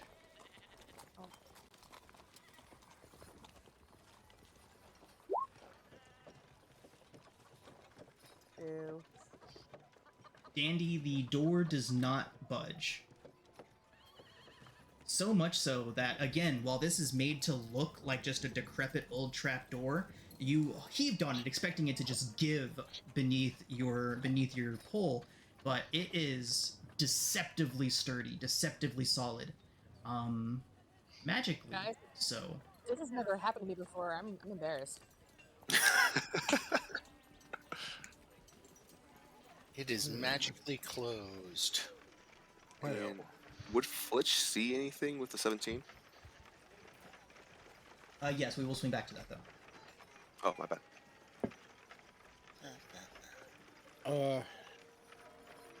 What I would like to do is, and there's no obvious means of opening this door since it is sealed from the other side, correct? Certainly no obvious means of doing so. Yeah, that's I only great. am going to use a ritual to cast the spell Alarm on the door. How long does Just the so I alarm know last? if any, 8 hours. Nice. Takes 2 minutes to cast it as a ritual, but at least that way, if someone tries to come in or out, it'll at least alert me so I know that, yeah, someone's trying to do something there. Got it. Is Dandy allowed to stomp on it? Because it's now made her angry. Yeah, you can go ahead and make another athletics check. Sure, she's just gonna stand on it and like hop up and down on it like she's having a fit. Still doesn't give you, Dandy. Stupid door.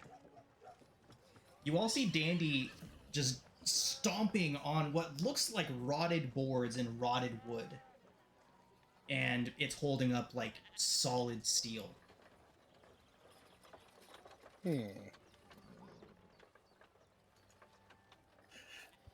Need a shield made of this door. Whoever made this door, I would like to feed it to them. Is the door perhaps have a lock on it? You said the lock was inside, but It can you does. get access to the lock from the outside? No, it does not appear that there is any way. You really don't see any sort of locking mechanism. The lock on the other side was an assumption, since there is no visible lock on this side, but it will not open. Are there hinges on this side? There appears to be.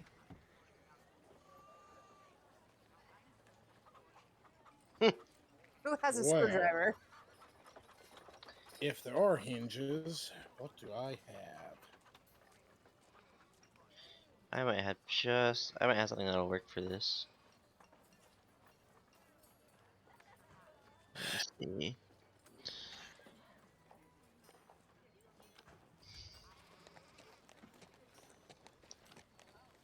She goes to hand Brevin her axe. Do you know what we Yep. need? A giant's pick.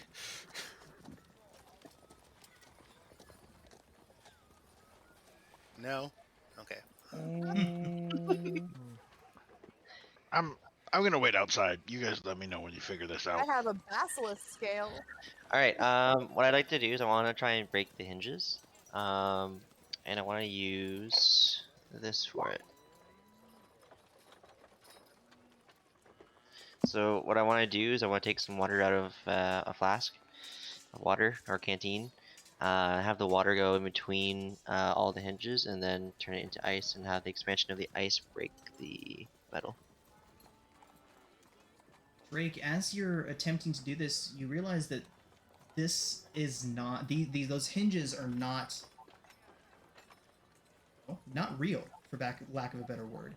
And as you're inspecting closer and really trying to get into the hinges and the outside of this, it is an elaborate illusion put in place to look like a rotted out, dusty old door. It's an illusion. The Wait, is the whole facade, door itself? the facade, it's like there's a facade covering this trap door. Okay, I'm back. Huh. Almost like it's not the actual trap door. What? So what did I miss? Drake tried a pretty clever way of breaking the hinges on this trapdoor, only to discover that the hinges that he was trying to break are illusory, and that whatever you guys are seeing directly in front of you is not really the trapdoor. That there appears to be a facade of some kind, an illusory facade over something else. So during this time, would my detect magic go off by now or no? You casted it outside of the building and it lasts for 10 minutes, right? Yeah. Mm-hmm. So yeah, you would be getting illusory magic and evocation magic. Yep. So yep. Did have I heard anything back from Twitch yet or no? I'm outside.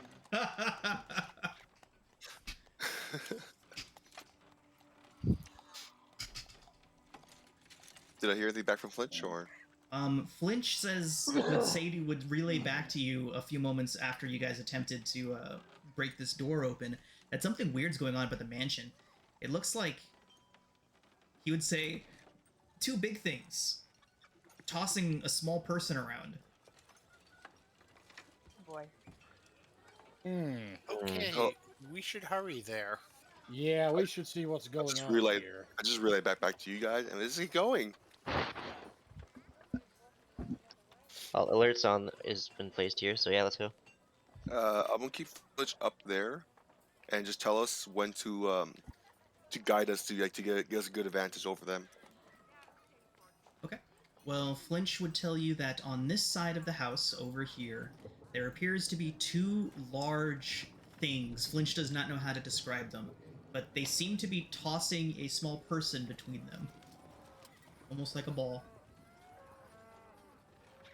Remember, Flinch, I told you, use shapes, colors.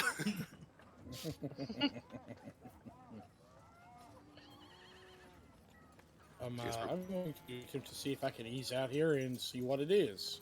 So you guys wouldn't be able to see it from here, but with Flinch being able to tell you, you could come either up around the front or around the back to get there, and it would take you 6 rounds to get there, so a little less than a minute to get there.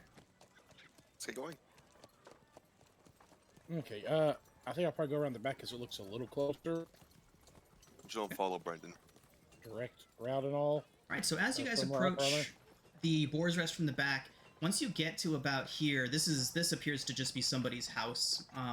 You see some scorch marks on the ground around the outside of the perimeter house. A crater that has gotten dangerously close to this person's home. It appears to be some sort of magical explosion happened right on top of that person's house.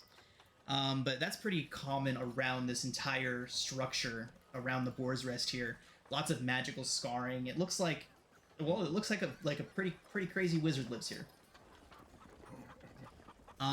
But as you guys approach and you guys get about to this area here, you can finally begin to see what looks like two very large constructs tossing. It almost looks like a ball between each other, but then as you get closer, you hear, "I'm sorry! I'll go away! So sorry! Won't come back!" And you see that as you guys get a little closer, there is two very large constructs, and they have a little halfling girl, and they are tossing her like some sort of a ball, some sort of a toy, back and forth between each other. And you hear her shouting, "Please, just not it, enough, you need it. Travel gear." Are they hurting her? I mean, they're tossing her back and forth like a plaything. I look back at everybody and say, I don't know how to interact with this. I'll yell out loud. Constructs, put the girl down. They both I stop think you had enough. and turn towards you. And the little halfling girl is just like dangling by her shirt straps as one of them holds her up. And she's just like, "I hate this job." Job? What?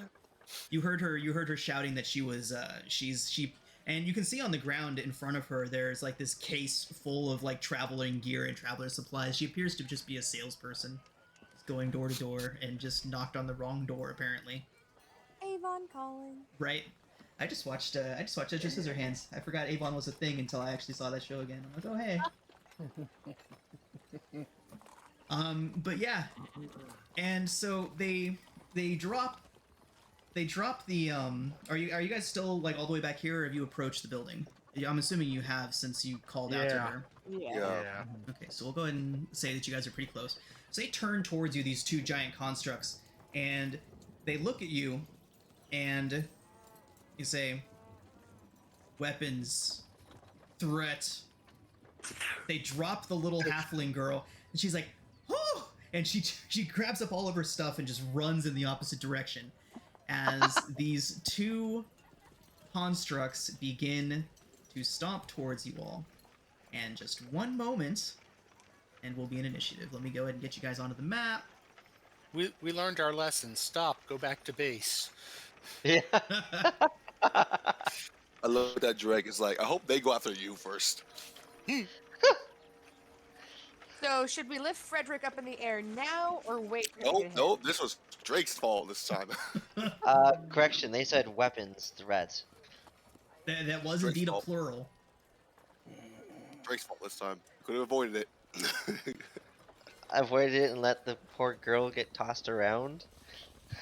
Poor girl. She's a grown woman. What are you talking about? She has a job. She has a job. Exactly. That ain't no poor girl. That is a working member of society.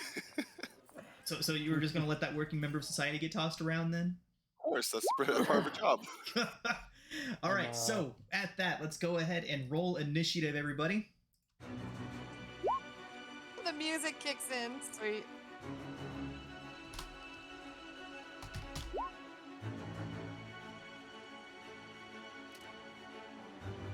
As she says, she hates her job, which is very relatable. Very relatable.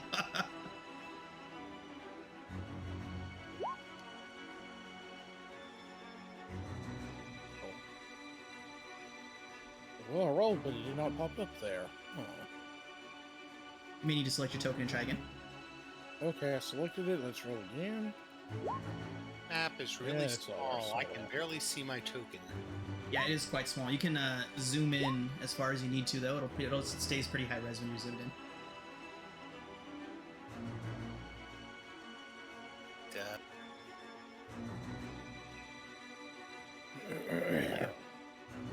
You want to dance? Big clunky fuckers. Nice one. It's been a long week, y'all. All right, Brevin, go ahead and select your token and get yourself back in there. Oh, there you are. What was your original roll? The original one was 1914. yeah.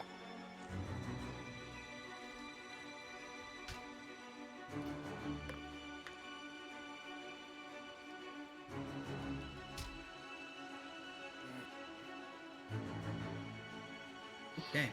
Dandy, you will be up first. They have dropped the little halfling woman and turned towards you, and you see their eyes go from this green to red. Little glowing lights behind their shields, behind their helmets. What are the Dandy contracts doing here? is going to step forward a little bit. Well, not a little bit, a lot of it. And tell them, hey, we're not here to fight. Unless you really want to. They do not respond. All they do is repeat weapons, threat. I mean, constructs that were that badly programmed, I don't know. She allowed to ask, hey, Horace, do I attack? Because he seems to be on top of shit. The constructs are expensive. I don't know that the wizard would appreciate us beating up his constructs. I don't know if I'd appreciate them beating up me. You know, here's a Hey, I'm novel throwing idea. a javelin. I'd Run like to away? raid, please. Okay. Oh wait, are we running away? Yeah, I'm raging and throwing a javelin. Sorry, Horace.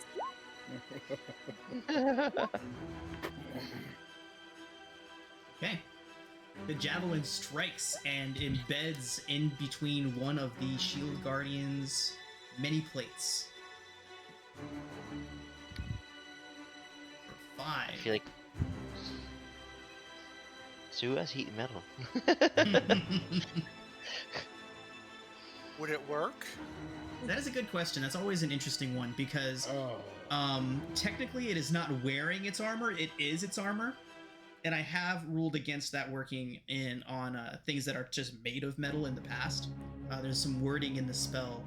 Basically what happened was I had somebody try to cast heat metal on a dragon that was made of metal, and it just didn't track, and the internet did agree. So if it's holding a weapon, which it does not appear to be, you'd be able to use it. But you can't... Let me double check the ruling on that. Do you guys have heat metal and want to use it? I have it. I don't like using it. Okay. It's a good one for like specific incidents, but the Yeah. thing that makes it kind of shitty is it says manufactured metal object, which Right, and means object is the key word there. Right. It's a construct, is a Yeah. creature, and not an object. It doesn't work. right. Yep. I wish that like realistically like, give it a possible like disadvantage, like makes it like move weird, but like not the banana. It doesn't experience pain like a person would, though. You That was know? how I always thought it's like it has like gears and bolts and all that like. Right, but getting those super like- hot, it would take a long time for that to begin to have Right. mechanical repercussions. And frankly, before it got that hot, you're making it hot enough where if it grabs you, it's burning you while it Right. hits you. That would be really cool, a punishment. Just like if you want to be a really evil DM, then yeah, it grabs you and burns you while you do it. That's actually a thing I've had enemies do when they like a spellcaster casts heat metal on somebody's full plate armor, and then they just grab the fighter and grapple them. Yes. Ah, I love that. Okay, Dandy. Anything else? yes, I'd like to. Am I able to run in and hit it with my axe? Yeah. You So, yeah, would you grab can split up your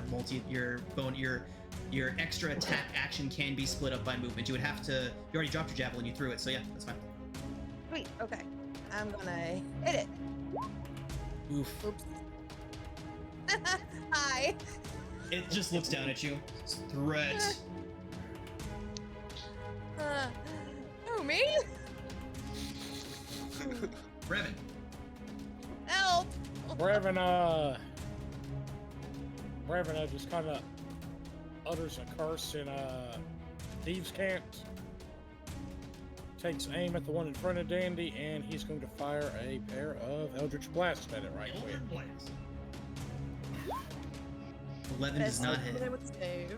Well, I get to do 2 this time, 19 so... does, though. Oh. I do not have pegs up yet, so that'd be 7 damage. 7 force damage. Okay. Brevin, as your spell lashes out towards this towards this thing, it looks up from Danny just in time to see you casting that spell, and just before it strikes it, you see the shimmering barrier of magical energy shoot up in front of it as it casts Shield, blocking your attack. So it has spell slots. Interesting. I think we have a wizard in this group, right? Wizard and a sorcerer. Okay. Frederick, go ahead and make a history check. Yes, sir. Wait, should I set? There we go. Frederick, Hey. you would recognize this from your studies as a construct known as a Shield Guardian. It has limited magical abilities, and they also have the ability to store a single spell. That shield was not that spell, it's just something that it's innately built into the construct, but you do know that it is likely to have one spell ready to go. One spell and one spell slot of 4th level or lower. 4th level or lower. Okay. Well, still I read my book and it's like, all right, guys, we just relay that back to the rest of the party. Spell slot of level 4 or lower, and we're in a condensed space. Oh my gosh. Yep. So I look at Drake's like, I hope you have it.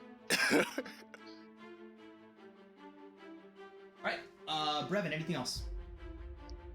I'm on the building to the north of us. How tall is it? It's a mansion, so it's about 25 feet. 2 stories. I'm going to use my one free casting and Misty Step to get beside it. Then I'm going to use my spider climb ability to climb up to the top of it. Okay. So we're a little more spread out.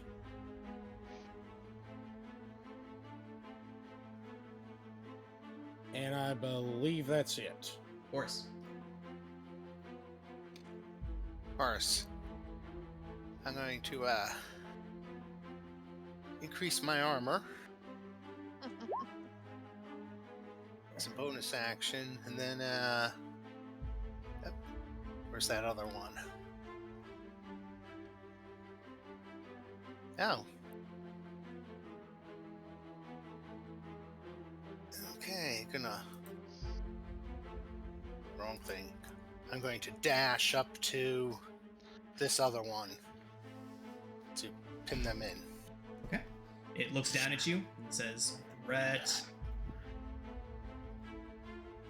Again, Drake was on the money. Poorly programmed automatons. I'm no threat. Look at me. I got a shield. Alright. Brings us to the one in front of Horus.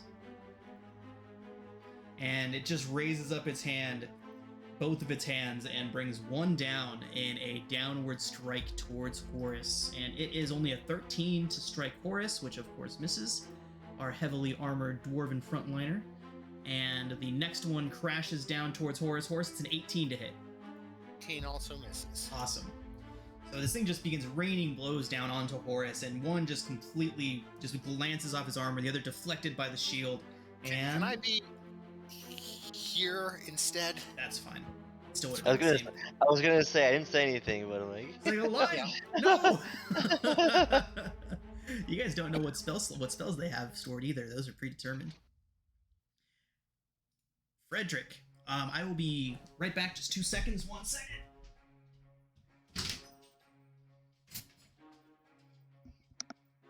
gotta knock on the door maybe. Probably. Quick question, guys. If I use Misty Step as a bonus action, can I still use a cantrip as a action? Yes. Yes. You just Perfect. can't use a level spell. Yes, sir. I know that for sure. Okay. Because my plan was like go on the roof to like not get die. Okay, I'm back. What do you want to do, Frederick? I was gonna cast Misty Step on the roof next to with Brevin. Okay. Let me just do this. You'd have to get pretty close. You'd have to get to about there to get that off. Pardon?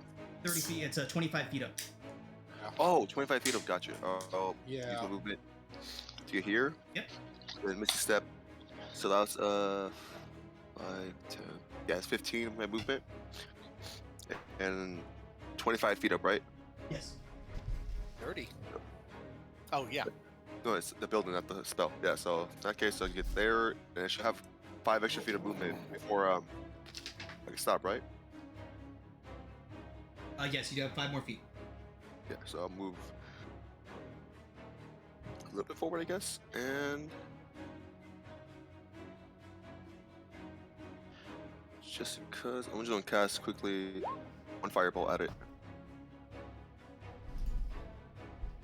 Okay. Does 14 hit? 14 does not hit. Glances off of its armor. Yeesh. All right, that'll be my turn. Silrin.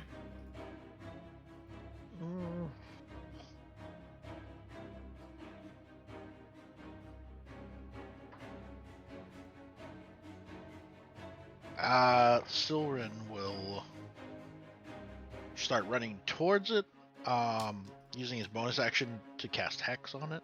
Okay, which one? On the left, the farthermost one. Got it. 30. I will grab a dart out and throw it at the construct. Okay. Using a blade flourish for defensive. 16? 16 does not hit. Dart bounces harmlessly off its armor. Got it. And then I get 10 extra feet because I chose to attack. Okay. Great. All right. We're gonna stay at range.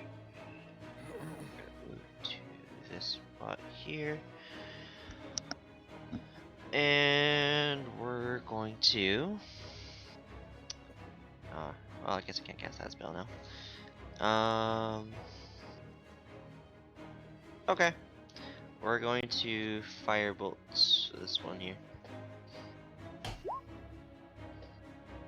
Cool. Yep, 24 definitely hits. And which one, north or south? This one right here. Okay. And I will go ahead and use 2 source points to quicken another one. Oh, that's terribly tempting. But Only +6 though. But yeah, that's not gonna. That's 20 though.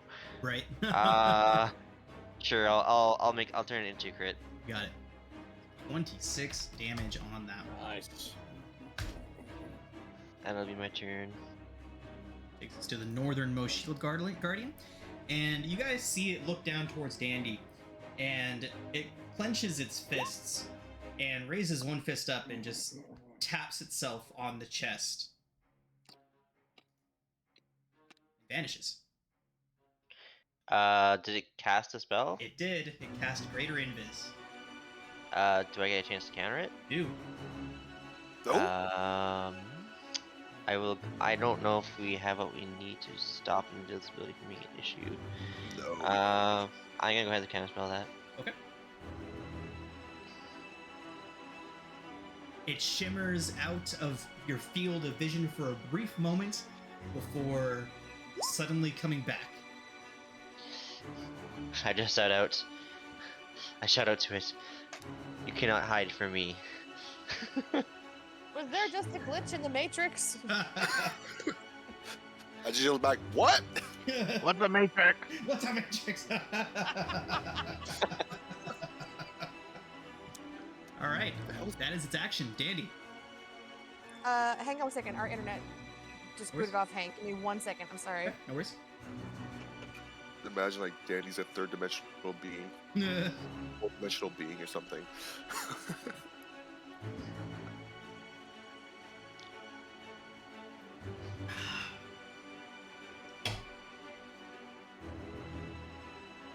Like she's aware she's a D&D character.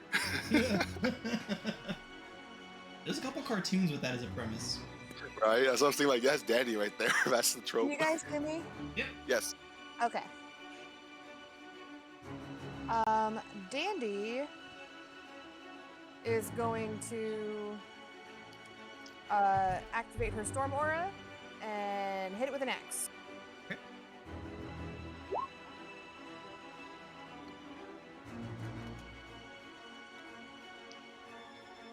$11 does not hit, unfortunately, glancing harmlessly off of its thick armored hide.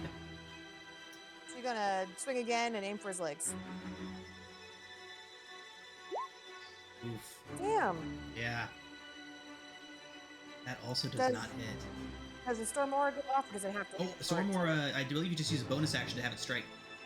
Okay. Yeah. D6, right, guys? Awesome. It is- Sorry, it's a one day I'll dex remember. Save.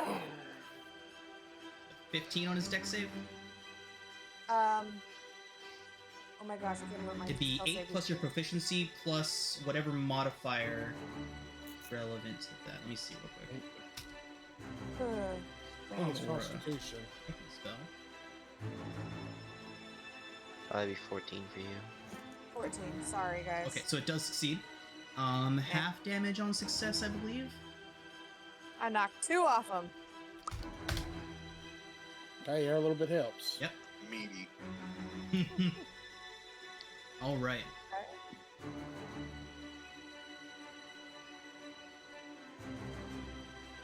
Okay, Brevin.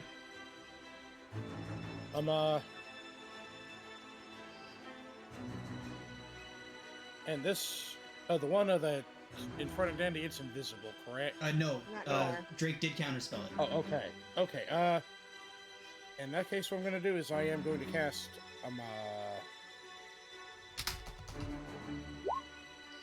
Hex upon that one.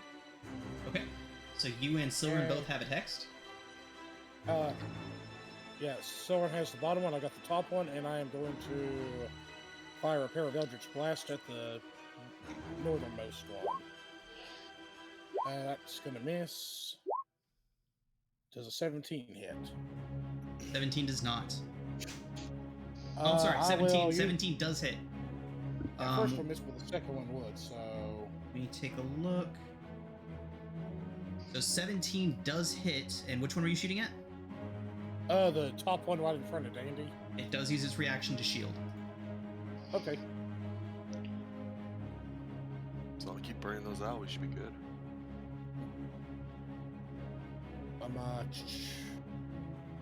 And I think I'll kind of move myself a little bit like this. Not much, but enough where there's a little bit of building between me and it, so if it tries to take a swing, it'll...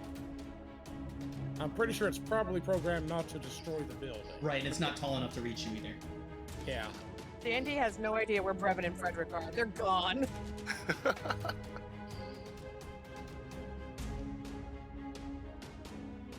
And I believe that's it for the time being. All right, horse. I'm going to Toll the Dead, the one in front of Dan. Am I muted? No. No, you're good. I'm going to Toll the Dead in front of Dandy. So it's really a 14. I think it's a 13, but it says 14. Okay. Okay. Which one, north or south? The one in front of Dandy, you said, right? North. Yeah. So that's a wisdom save. It gets a 6. Not very wise. It has already taken damage, so that is the... Yep. 2d12. Nice. Toll the Dud is such a great spell. Awesome.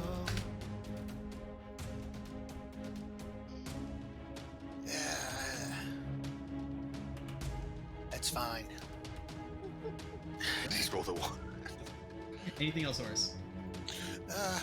We're not your enemies. If just stop fighting and we'll stop fighting back. It just Yeah. it just keeps repeating the word threat over and over again. Kill the humanoid. Kill. Say, Jesus, is a crazy wizard. Okay. You will experience brief tingling and then death. If you feel burning, it is all right. It's part of the process. I'm done. All right. You see the shield guardian to the south. See its look around, and it looks at Horus, and then it looks at Dandy, and then it looks at Silver, and then it taps itself on its chest like the one did before. And except this time, you see ice, shards of ice begin to explode out of its many joints until it has this sheet of ice just coating over all of its armored body. Horus and Silverin, you can almost... Horus, you can definitely feel it. Silverin, you just feel the air get colder around this thing as it casts Ice Shield on itself. Can I counterspell it? You can. Yes, sir. Okay. I just noticed that, like, nope.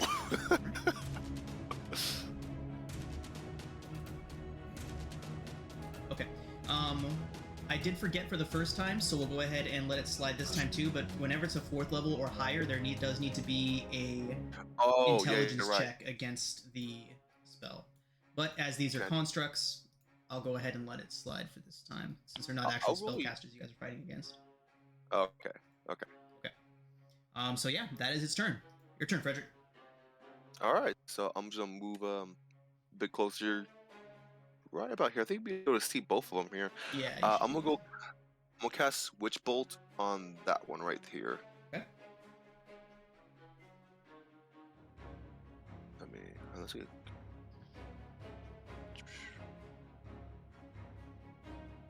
Cast this. 20 hits. Perfect. And let's take 7 lightning damage plus 2, or Yep. all right, perfect. And then as a bonus action on each following turn, you can do it again. Oh, I'm kind of glad I hit 20. All right. I guess I'll be on my end of my turn. Silverin. Soren will move up next to Horus and draw his 2 rapiers and begin his assault. His action, we stab. I'm thinking that misses. It does indeed. And then he'll use his bonus action to attack again. Both misses. Yep, 15 also misses.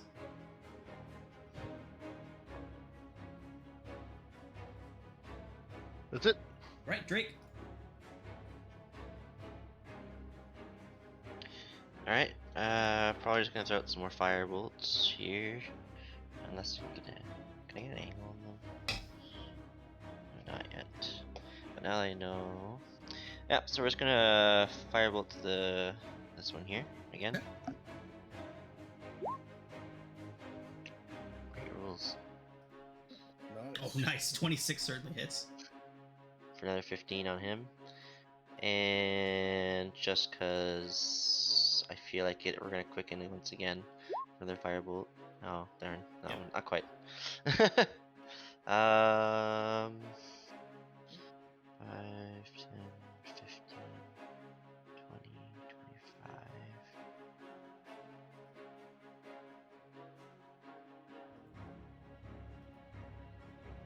25. Alright, that's it for me. All right, Dandy. It raises its fists and begins to attempt to pummel you. It is a 22 for the first one to hit. Yeah. Ooh. It is 16 bludgeoning damage, halved down to 8 for your rage. All right. Second attack. Oh, geez, here come the hits. It's 26 to hit, Yeah. but that's a super low roll on the damage. It is literally 2 nat 1s on the damage for 6 bludgeoning, halved down to 3 for you.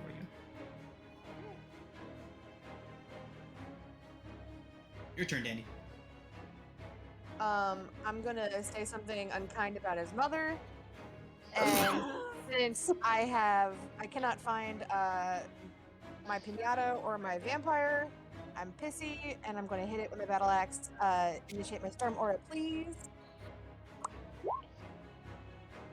I'm sorry. I'm trying to intercept. Okay. Oh, you were trying to intercept the first hit that hit Dandy, I'm assuming. Well, It doesn't matter. It's just the D10 plus 1. Okay. And you can take 6 of your hit points back. Thank you. 3, because it was halved. Oh, okay. There you go. Make me do math. Math is hard. I say that like a dozen times a week, I swear. All right. Andy, you're up. Did an 18 hit? 18 hits. Sweet. Then he took 11 and my storm aura. So 15. Dex save is a fail, so yep. I'm gonna hit him again. Again because my pinata and my vampire are missing. Oh. Nice. Now, Okay. do I only get the storm aura once? Yes, it is your bonus action to do Okay. it. So Okay. 8 damage. Yay.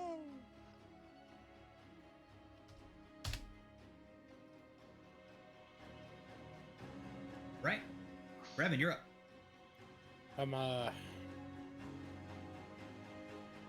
A look of annoyance flickers across his face as he sees the barbarian getting hit by this thing. So he's going to ease up just a little bit, and we're going to drop the spell Shatter and position it where it catches both of these fellas in its radius. You got it.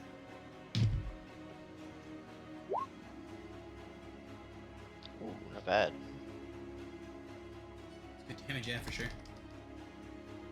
They are constructs, so they have disadvantage on the saving throw. Awesome. So I'm assuming you're positioning like right about there-ish. Oh yeah. Oh yeah. And the one up top also has that lovely hex slapped on it where it's going to take a little extra. Is that attack damage only? Yeah. Oh yeah, sorry, I won't. That's just attack damage. My apologies. No worries.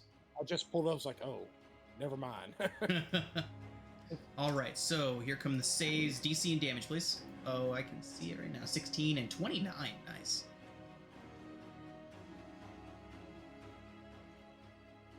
Oh, you upcasted it? Damn. Oh, that's right. Warlock. Yeah, on the wall. He has no choice.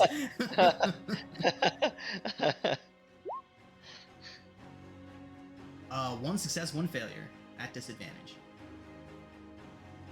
Okay. The one that was hurt more is the one that failed, so that's good. And that spell just did this kind of almost screaming unearthly howl as it went off.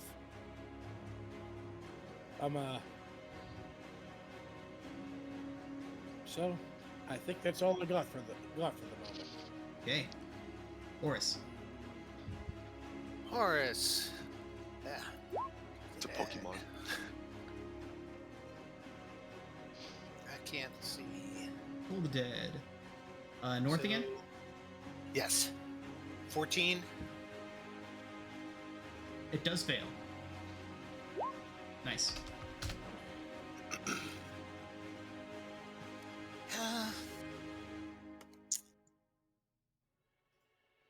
I'm good where I am. Okay. Thank you. We're at the Southern Shield Guardian's turn, who is going to begin taking some swings at Silrin. It is a 14 to hit with the first strike, Silrin. The misses? Second attack, 26. That definitely hits. Ooh. For 11 bludgeoning. Got it. Frederick, you're up. Alright. So I'm gonna try. Would try and get down could you consider my action? No, it's just your movement. To jump down, like how are you getting down? Well, what's the like going? So it's 10 feet straight this way. It's 25 and- feet down. Yeah, would I be considered an Lauren, action? If I, take back 6 points. Got it. would it consider an action if I jump down? It wouldn't be considered an action, but you'd have to make an acrobatics check or take some damage. I'm okay with that. Okay, Okay. so I'll do the checks. Oh, perfect. You'd also land prone if you fail. Oh, that is a success though. So you guys see Hey. Frederick, in a feat of dexterity, goes leaping off the wall and does a 3-point landing with a hand out, like the Like the hand out to the side at the 3-point landing, superhero landing. That's the knees. It's all fascinating. I'm gonna walk this way, and just because for the lulz, I really want to use this. I cast Oh, Thunderbolt or Lightning Bolt, Lightning bolt, nice. and it should hit both of them because it goes in a path. Yep, it's a straight line. Yes, sir. Oh, come on. And let's see. You know, this is the front yard. We can save some spells for inside the house. Yeah, true, but I want to use this right now. Okay, so wait, how do I? It says they do a DC Dexterity saving 14. throw. So go Yeah. ahead and roll 8d6. Okay. It said save some for inside the house. I just realized that now. All right, 8d6, right? 68. Oh, 68. I'm sorry, Okay. 8d6. Other way around. Okay. Here we go. 8d6.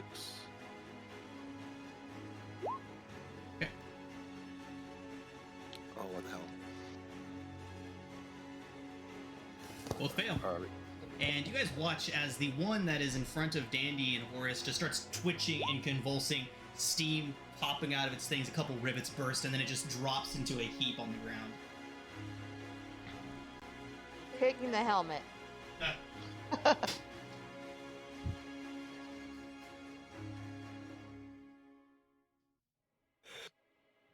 It rolled 3 ones. Wow.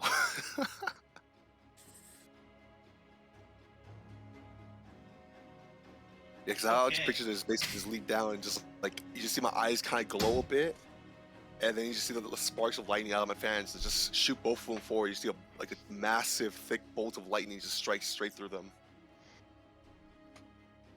Nice. still, that's 44 points of damage for one spell with 3 ones in it. That's Yeah. Not bad. impressive. All right. Silrin, you're up. Continuing to try to find the chink in its armor. 20 hits. Hey, I will finally get to use a blade flourish on that. Wait, Uh, wait, 44 is like, do you see double lightning damage or? No, it's just 22 on one, 22 on the other. Oh, gotcha. My bad. I read that wrong. for one extra point. And then I will use my bonus action to try and hit it in that same place. Okay. 18 hits. Yeah, for 14. Nice. Okay. 100 feet. Whoa. Okay. Oh, why? 1 second, guys. Sorry, take one point off of the bottom damage. Okay. It rolled bleed flourish twice, which it shouldn't have. Okay. Excuse me. Right. It is beginning to look a bit rough around the edges itself.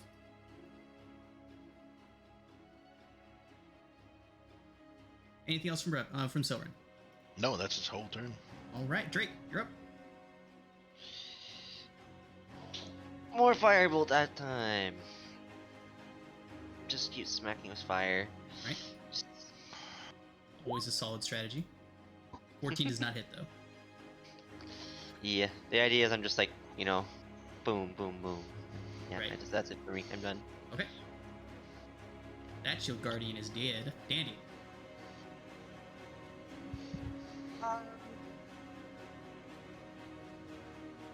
I'm going to step over here, hold up the helmet from the dead one,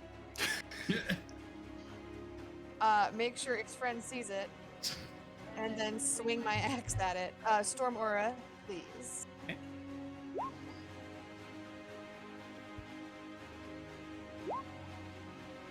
Fails its dex, takes the 2. All right. 19 And certainly hits. I'm gonna swing again. Nope. 9 does not. Break it in 22.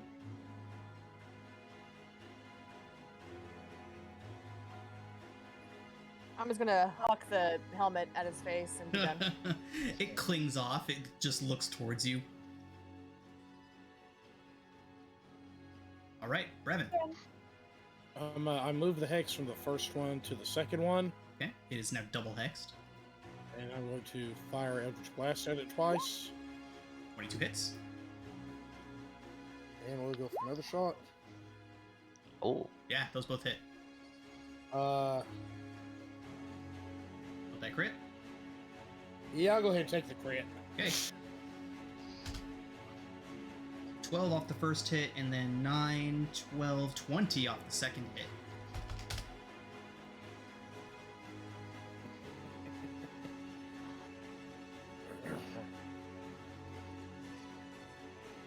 Anything else?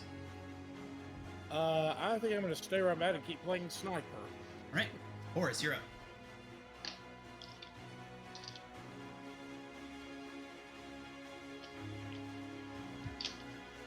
Continuing to toll the dead.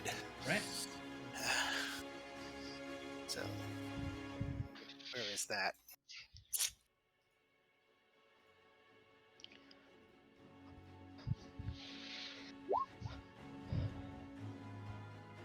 Okay, the saving throw result is a failure again. These things cannot make wisdom saves to save their lives. Well, you know, they are automatons. Right. Robots. Okay, I'm good. Okay. The remaining shield guardian is going to swing down once onto... Actually, no. It's a little bit focused on Dandy now after flinging its dead friend's skull at its head. Oh, it does have Metal. feelings. Dandy, Yes, it's an... really. Oh, it crits you. It's an 18 and then a crit. The 18 is 11 bludgeoning. Halved down to 6 for you. Oh, let's... The crit is 18, halved down to 9, so 15 total. Exception. D10 plus 1. Ah, Wait, isn't it your proficiency bonus you add to the D10? I think it's. he has a minor proficiency. level. Yeah, it's Oh, fine. no, fire proficiency level. bonus, yeah.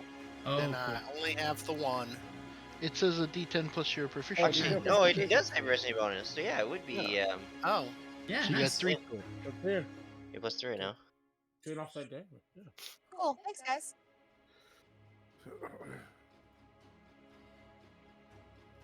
All right, that's its turn. Brings us to Frederick. Well, still feeling the kickback from that spell. I'm just gonna do what Drake's been doing. Firebolt. It works. It 19. works. 19 hits. 19 is, yeah. 10 Oh, fire damage. shit. Not I lost the server 1 second. It's going back.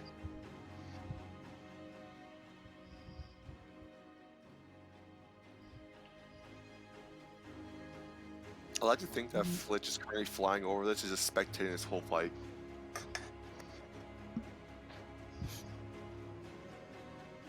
Kind of like a Back.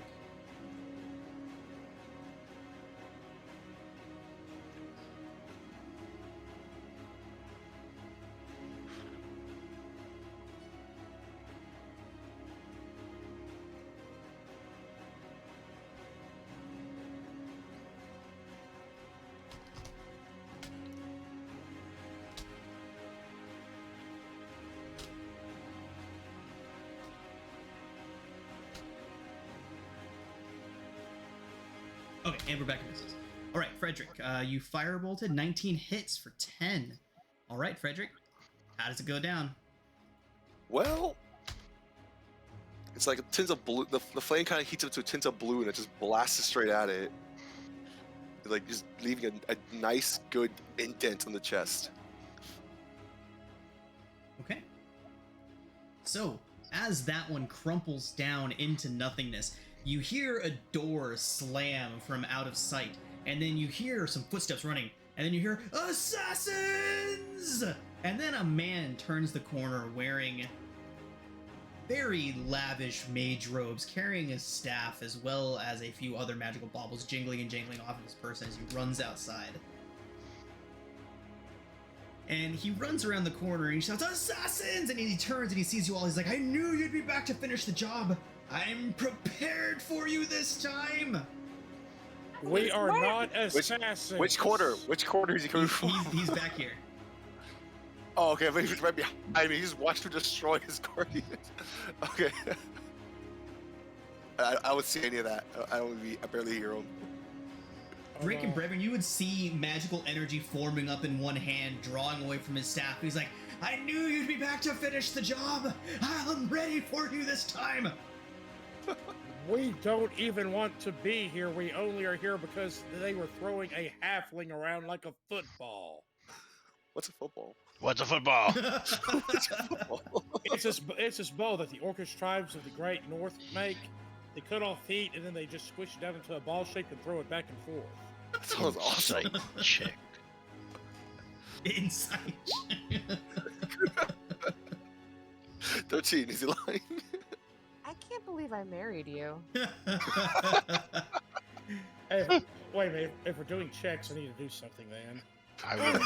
I would have heard about this Football. tastical sport. There we go. I believe him. I must seek out the great northern orc tribes at this point. I will join you. Side quest unlocked. 19. All right. So, if somebody wants to make a persuasion check at this angry wizard coming around the corner, you can. I will do I will definitely be doing so. Ackfred, you're on the ground. I can't help you out. We don't want to kill this guy, do we? No. No. Brevin and Drake, you can either do 2 separate checks, or one of you can assist the other. He kind of looks like his cloaks are more expensive than our whole cart. I am more than willing to assist if you think that'd be more beneficial. Advantage is usually much better, Okay. so. Although it doesn't really matter. It doesn't like what's your, is it +7 for you or? That's where the matter lies, yeah. Yeah, I gotta say mine's pretty good. I think. Let me double check. Yeah, you're both charisma, so Yeah. it really just Yeah. depends on who has proficiency in persuasion. Which I do have, so I'm at 7 right now. Same here. Doorbells. Well, Same here, so it don't matter. it doesn't matter. Go ahead and If roll you it. wanna Doesn't matter. okay. Mhm. And I'll assume you're assisting me in that case. Yeah. Yep.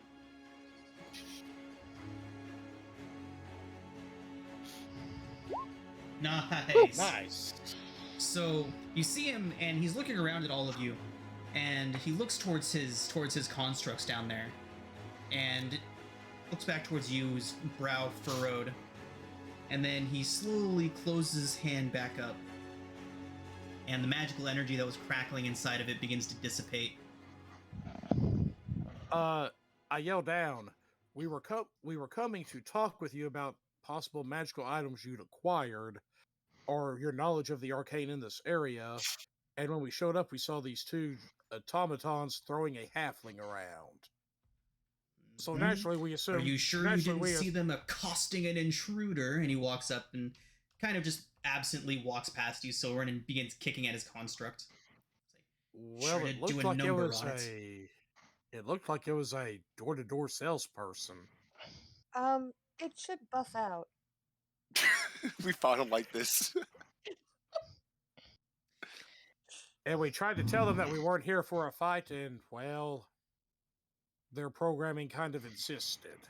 Speaking of their program, you might want to rethink how you do programming, because if for such an automaton, assuming you're a peaceful person, of course, should not have an auto attack command as soon as they see something like just like a weapon, because a weapon can be classified as many things. For example, it could be an old man's walking cane. Old man shouldn't be on my property. I like this guy already. Even so, what if a visitor were to come by and they're just simply trying to visit? He looks over towards the sign that's on the front door. You guys came from the back, so you wouldn't have seen it on your way in, but there's a big old sign on the front door that says "Solicitors will be crushed."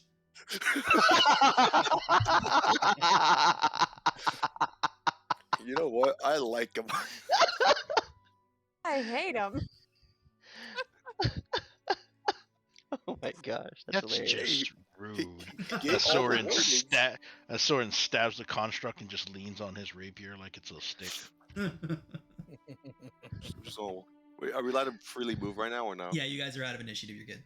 Alright, I'm just gonna run down the aisle to see who the hell you guys talking to. Slide down the Delph. And I say, yo Oh, guys, there's yes. Brevin. You're about to get your ass chewed. Wait a minute. So he's looking around. And he says, "You all made quick work of these things. I've seen mighty opponents fall before them. I like- must admit, I am impressed." I blow the smoke off my wand. He says, "Well, I'm sure you all have heard by now. My reputation precedes me many places I go to, but my name is Huth Kolstag. I'm sure Never heard of it is a pleasure for each and every one of you." And he makes a flourishing bow. Have we heard of him? Have we? No. I haven't. No, right? That's what I thought. That's what I figured. I'll play along and I'll give him also back a flourishing bow. And with Frederick Dorius, they call me. "Ah, another of high birth. Pleased to meet you. Are these your servants then?" Yes. Reputation is I'm- known broad hold up. and wide and in my front yard.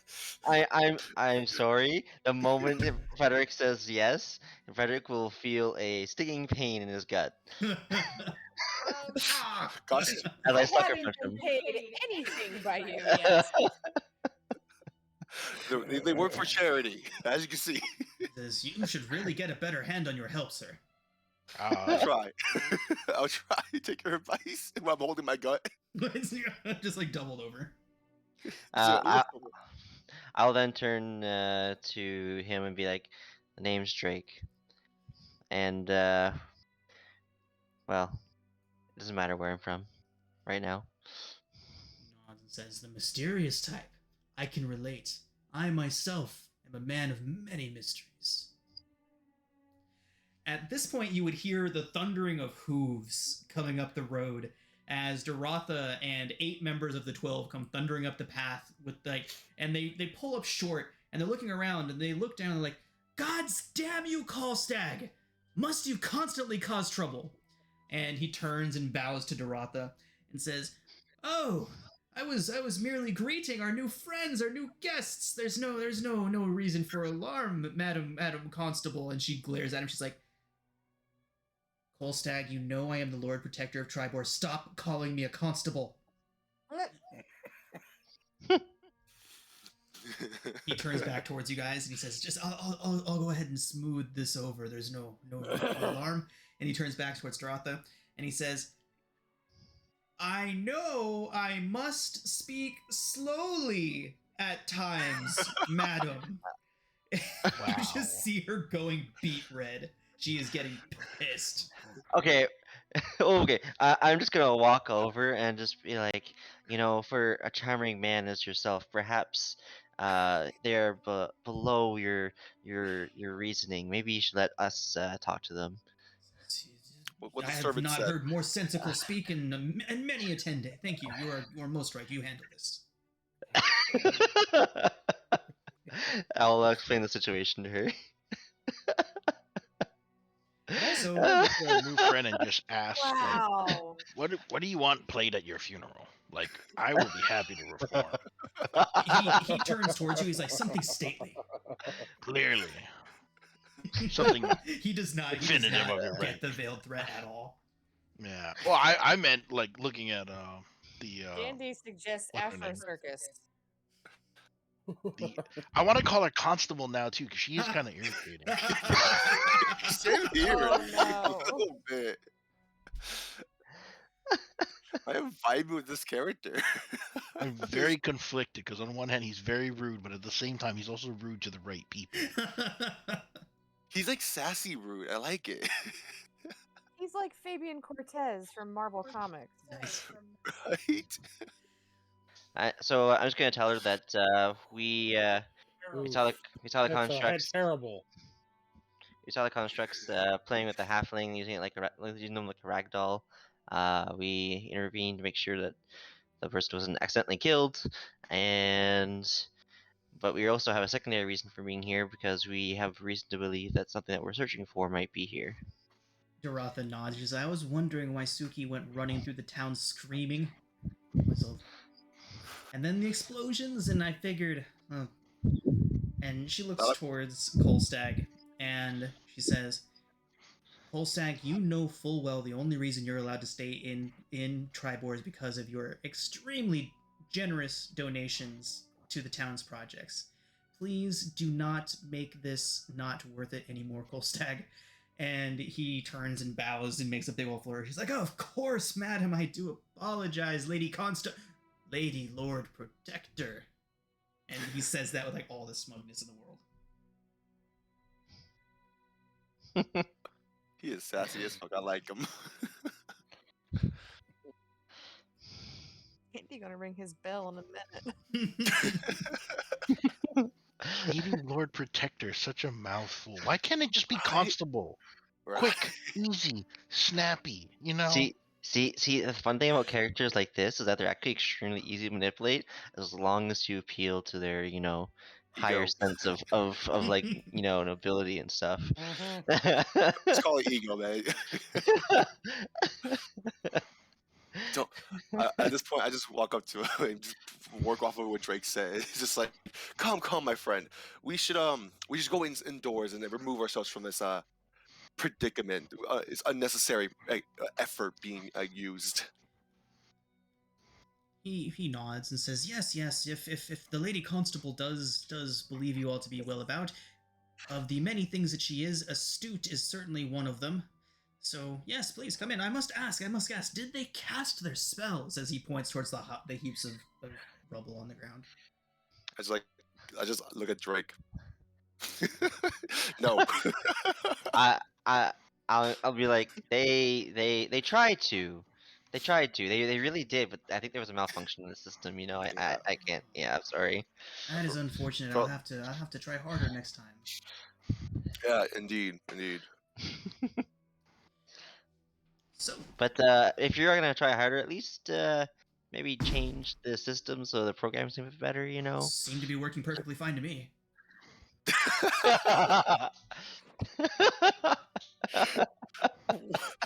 Out of character, attack on sight. That's perfect. Well, fair enough, I guess. Let me knock 17 hit points off you and tell me they're still functioning correctly. All right, going inside. Yeah, let's go with. I bow and put my hand out and towards the direction of where I think the door is. He kind of gives a side-eyed glance back towards Dandy, and he says, Your fighting types are quite rude. just like I try to hold in a little laugh. I'll just look at Frederick and be like, careful, don't get yourself hurt later. Remember, I know where you sleep, buddy. Silrin, Doratha would have turned back at you and looked at you and done the pointing at her eyes and pointing back at you thing again. I do the same thing, but I use Flay Glamour, and I turn into our new companion when I do it. No. She's kind of taken aback. She's just does the little double take thing at you. Oh my gosh. This is literally why we can't have nice things, guys.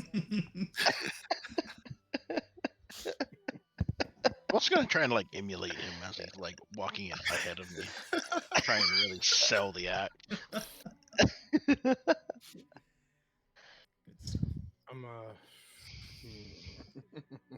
All right, everybody. So as Huth Kolstag leads you into his manor, it is very obvious that this is a very wealthy man right off the bat, not just from his clothing, but as soon as you enter into the courtyard that is in front of his house, it is just littered with magical, with magical little, not artifacts, but everything here says like this belongs to a wizard, a very very rich wizard.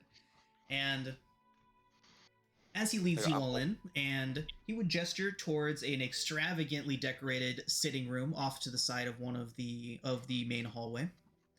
Rugs and throw rugs and art, paintings, sculptures all throughout, just completely overly opulent.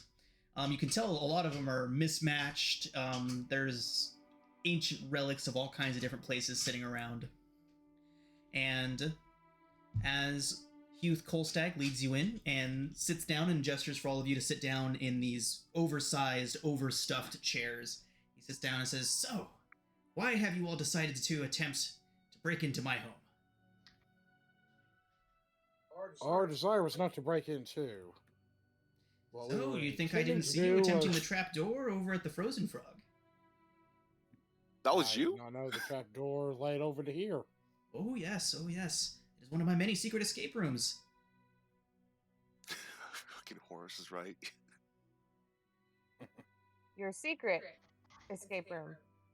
Well, yes, you discovered it already, so it's not so much a secret anymore. So I can either collapse the tunnel and make a new one, or kill all of you. And he has this huge smile on his face as he says this. Oh, Soren will say, "Kill all of you." Well, as amusing as that would be to play out, you said you've been having issues with assassins, and well, you seem like the type of man who seems to have a lot of issues to come his way, and would more than happy if those issues were to go away. Is that correct? Issues? I have no idea what you're talking about. I find myself a very agreeable individual. Clearly. Oh my god, Forgive he's me. not That self-aware at forgive all. forgive me. Let me rephrase my words. Because of your amazing popularity and stature, may attract the attention of wrongdoers. So yes, ever since I retired, I've always attracted the sort. You know, they come from my many riches, and they come for simply the notoriety of having slain such a famous and renownful being as myself. Right, I'm right. so sorry to hear that, Keith. Um, we've come here in search of a specific item, perhaps, and this might be one of the reasons why you're having so much attention, or negative attention, I'll say. You see, this item has been attracting giants, and I don't know if you know about too much about some of those higher class giants, but I don't think your mansion would hold out very well against an army of giants. So, if you don't mind, I was wondering if we could look through some of your items, and just to make sure that this specific item is not here for your own safety, if that's okay. He nods and says, "What is it specifically that you seek? I may be able to help you. I do have my adventuring career was a triumphant success, and my stores do burst with magic and other items." Well, And even if you don't have it, you may know of something similar in the area. I'm going to attempt to use prestidigitation to do just a very, very small hand-sized illusion of both the Nightstone and the Vondendal that we have. And state that we know that these two are parts of a total item that the giant is looking for. The giants are looking for. I'll enhance damage with my illusion, so it's easy to tell what it actually looks like. Nice. Okay, so as you Yeah. guys make this kind of like projection for him, he looks at them. He's like, "Ah, yes, these are indeed ancient giant runes. I haven't used this language since the ancient days of Astoria."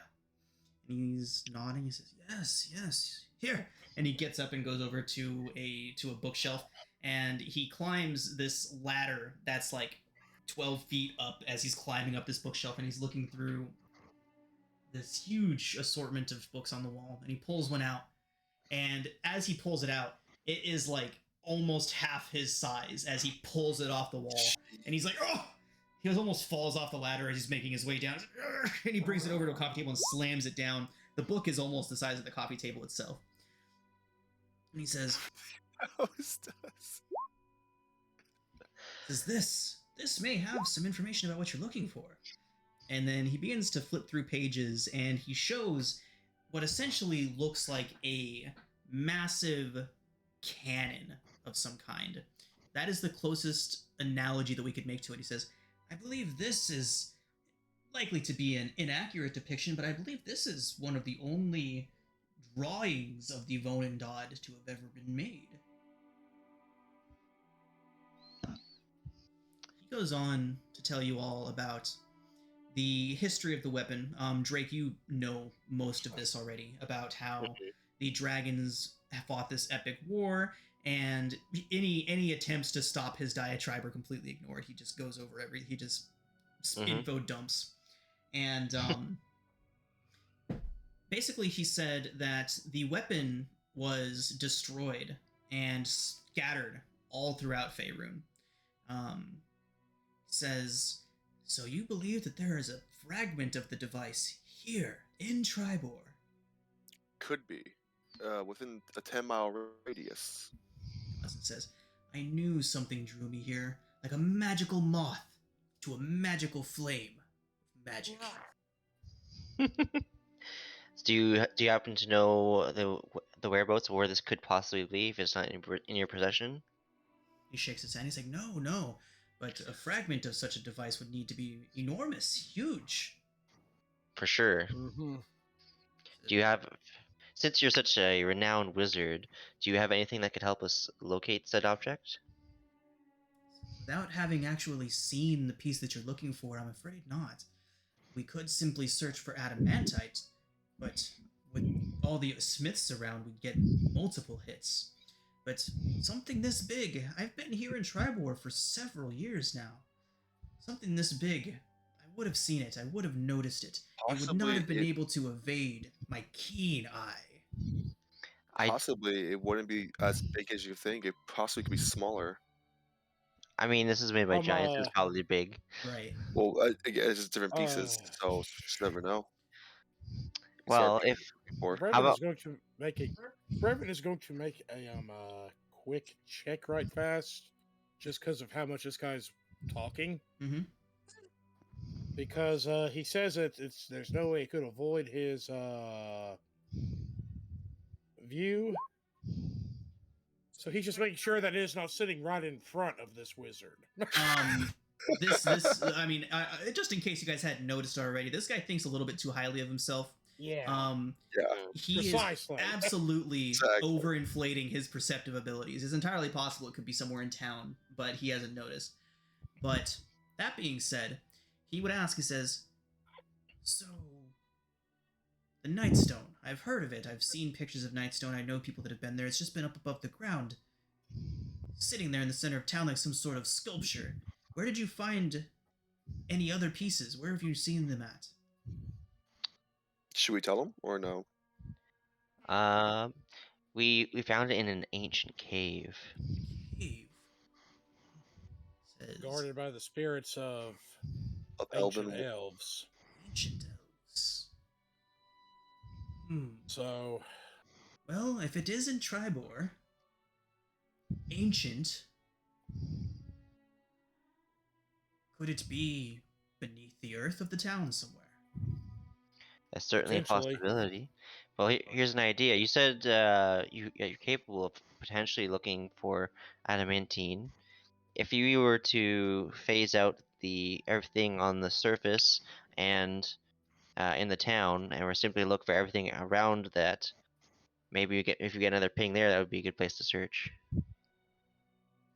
Worst case scenario, a person finds another load of adamantine, which I'm sure the Smiths would reimburse one handsomely for. For sure. He nods. Says, it has been quite some time since I've hit to the adventuring trail. Perhaps I can help you. But I am quite occupied today. See, I have an appointment. An Yeah, appointment. go on. Mm-hmm. Well, I don't mean to bog you down with all these issues, but you see, I have Oh. a few friends who mean a great deal to me, who I promised I would entertain today, and I'm afraid I can't just cancel on them. So perhaps another day I can help you with this. I would very much enjoy to get back out on the road and see the sights and wander among the common folk of Tribor. He's All so right. unlikable. All right. Well, I certainly not. It's He's a Yeah. shame full of his friends are crap. going to kill him. Brevin's wondering if he's full of crap. That's our old insight. He is. He is lying. He doesn't have his. He made up the appointment with his friends entirely. He is. There is a different reason that he wishes to not join you all today. With your 20 though, Brevin, you can see that he is interested in helping you guys. This does intrigue him. It does make him. He is interested. So he does want to help. It's just that there's a different reason why he can't help Yeah. right now.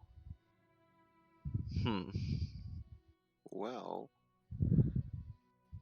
can I take Brevin to like a separate room? You could probably stand up and walk away if you were to gesture to Brevin, would Brevin get Yeah. up and follow you? I'll ask Brevin, would you mind coming with me for a split second? Okay.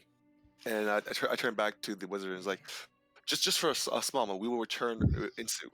He says, "Oh, I can hear everything in this place. You won't hide anything from me, even if you tried. It's fine." Can we, Brevin, can you see me outside? And I'll just ask him, we can leave. Yes, do it. Brevin, so like we could possibly leave E and Flitch in the area, just do some scouting while he's to see what he's doing. Oh yeah, I was already planning on that. Yeah, because I'm pretty sure they could infiltrate pretty easily through the chimney or sorts, and just sneak around the house and try to see what he's up to. Probably won't sneaking in, won't staying outside in case someone leaves. So And every now and then he would just look over towards you approvingly and like stroke his beard and nod like yes. I do exactly the same thing back to him. That's beautiful. It's like, I guess we go back in then. Mhm. And I just nod to Flinch, that's currently just like sitting on the roof like a cat. Andy doesn't know which one of these two to hate.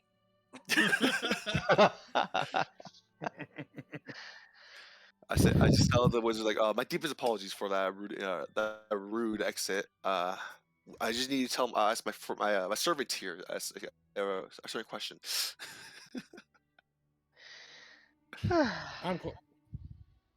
I require instruction. I'm obviously unwise and know nothing. That's fine. It's too great. Make a sleight of hand check, Soren. I will use my sessional. Okay. Your token is planted, and he has not noticed. How could he? He's too busy admiring himself. Right. So as he's doing that, he's just sitting there like looking at you like you're a mirror, Soren, just like adjusting his hair and stuff, and somebody as Drake and as Frederick and Brevin re-enter the room, you would turn towards them, giving you the perfect opportunity to plant your token.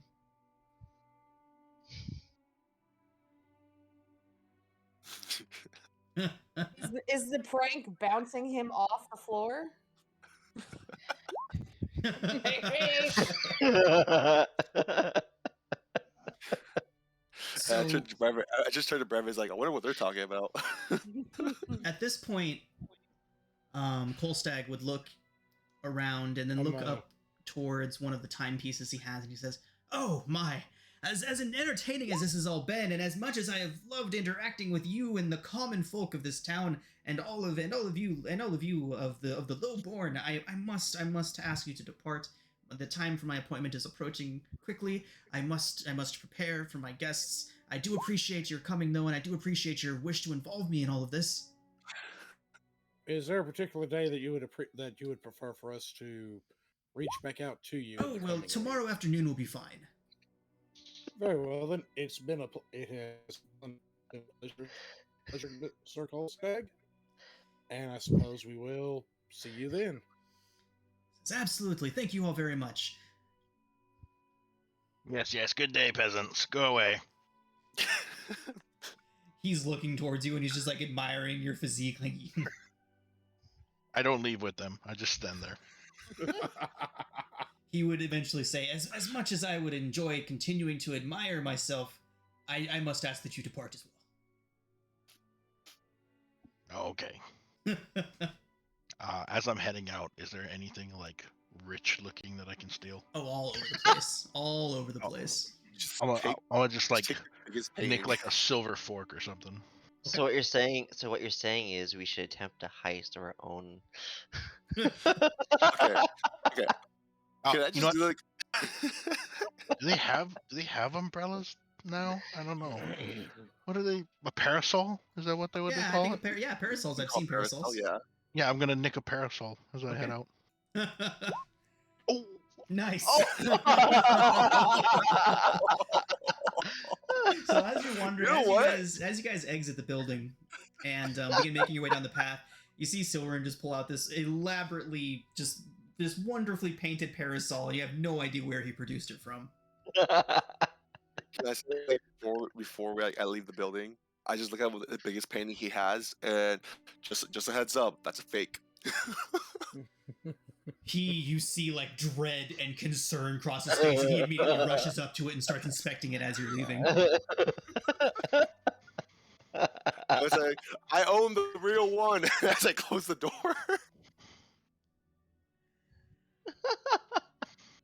All right, Pretty sure everyone. that We are going to destroy go him. ahead and call it a session here. And we will pick up with you guys exiting the Boar's Rest Manor right here next week.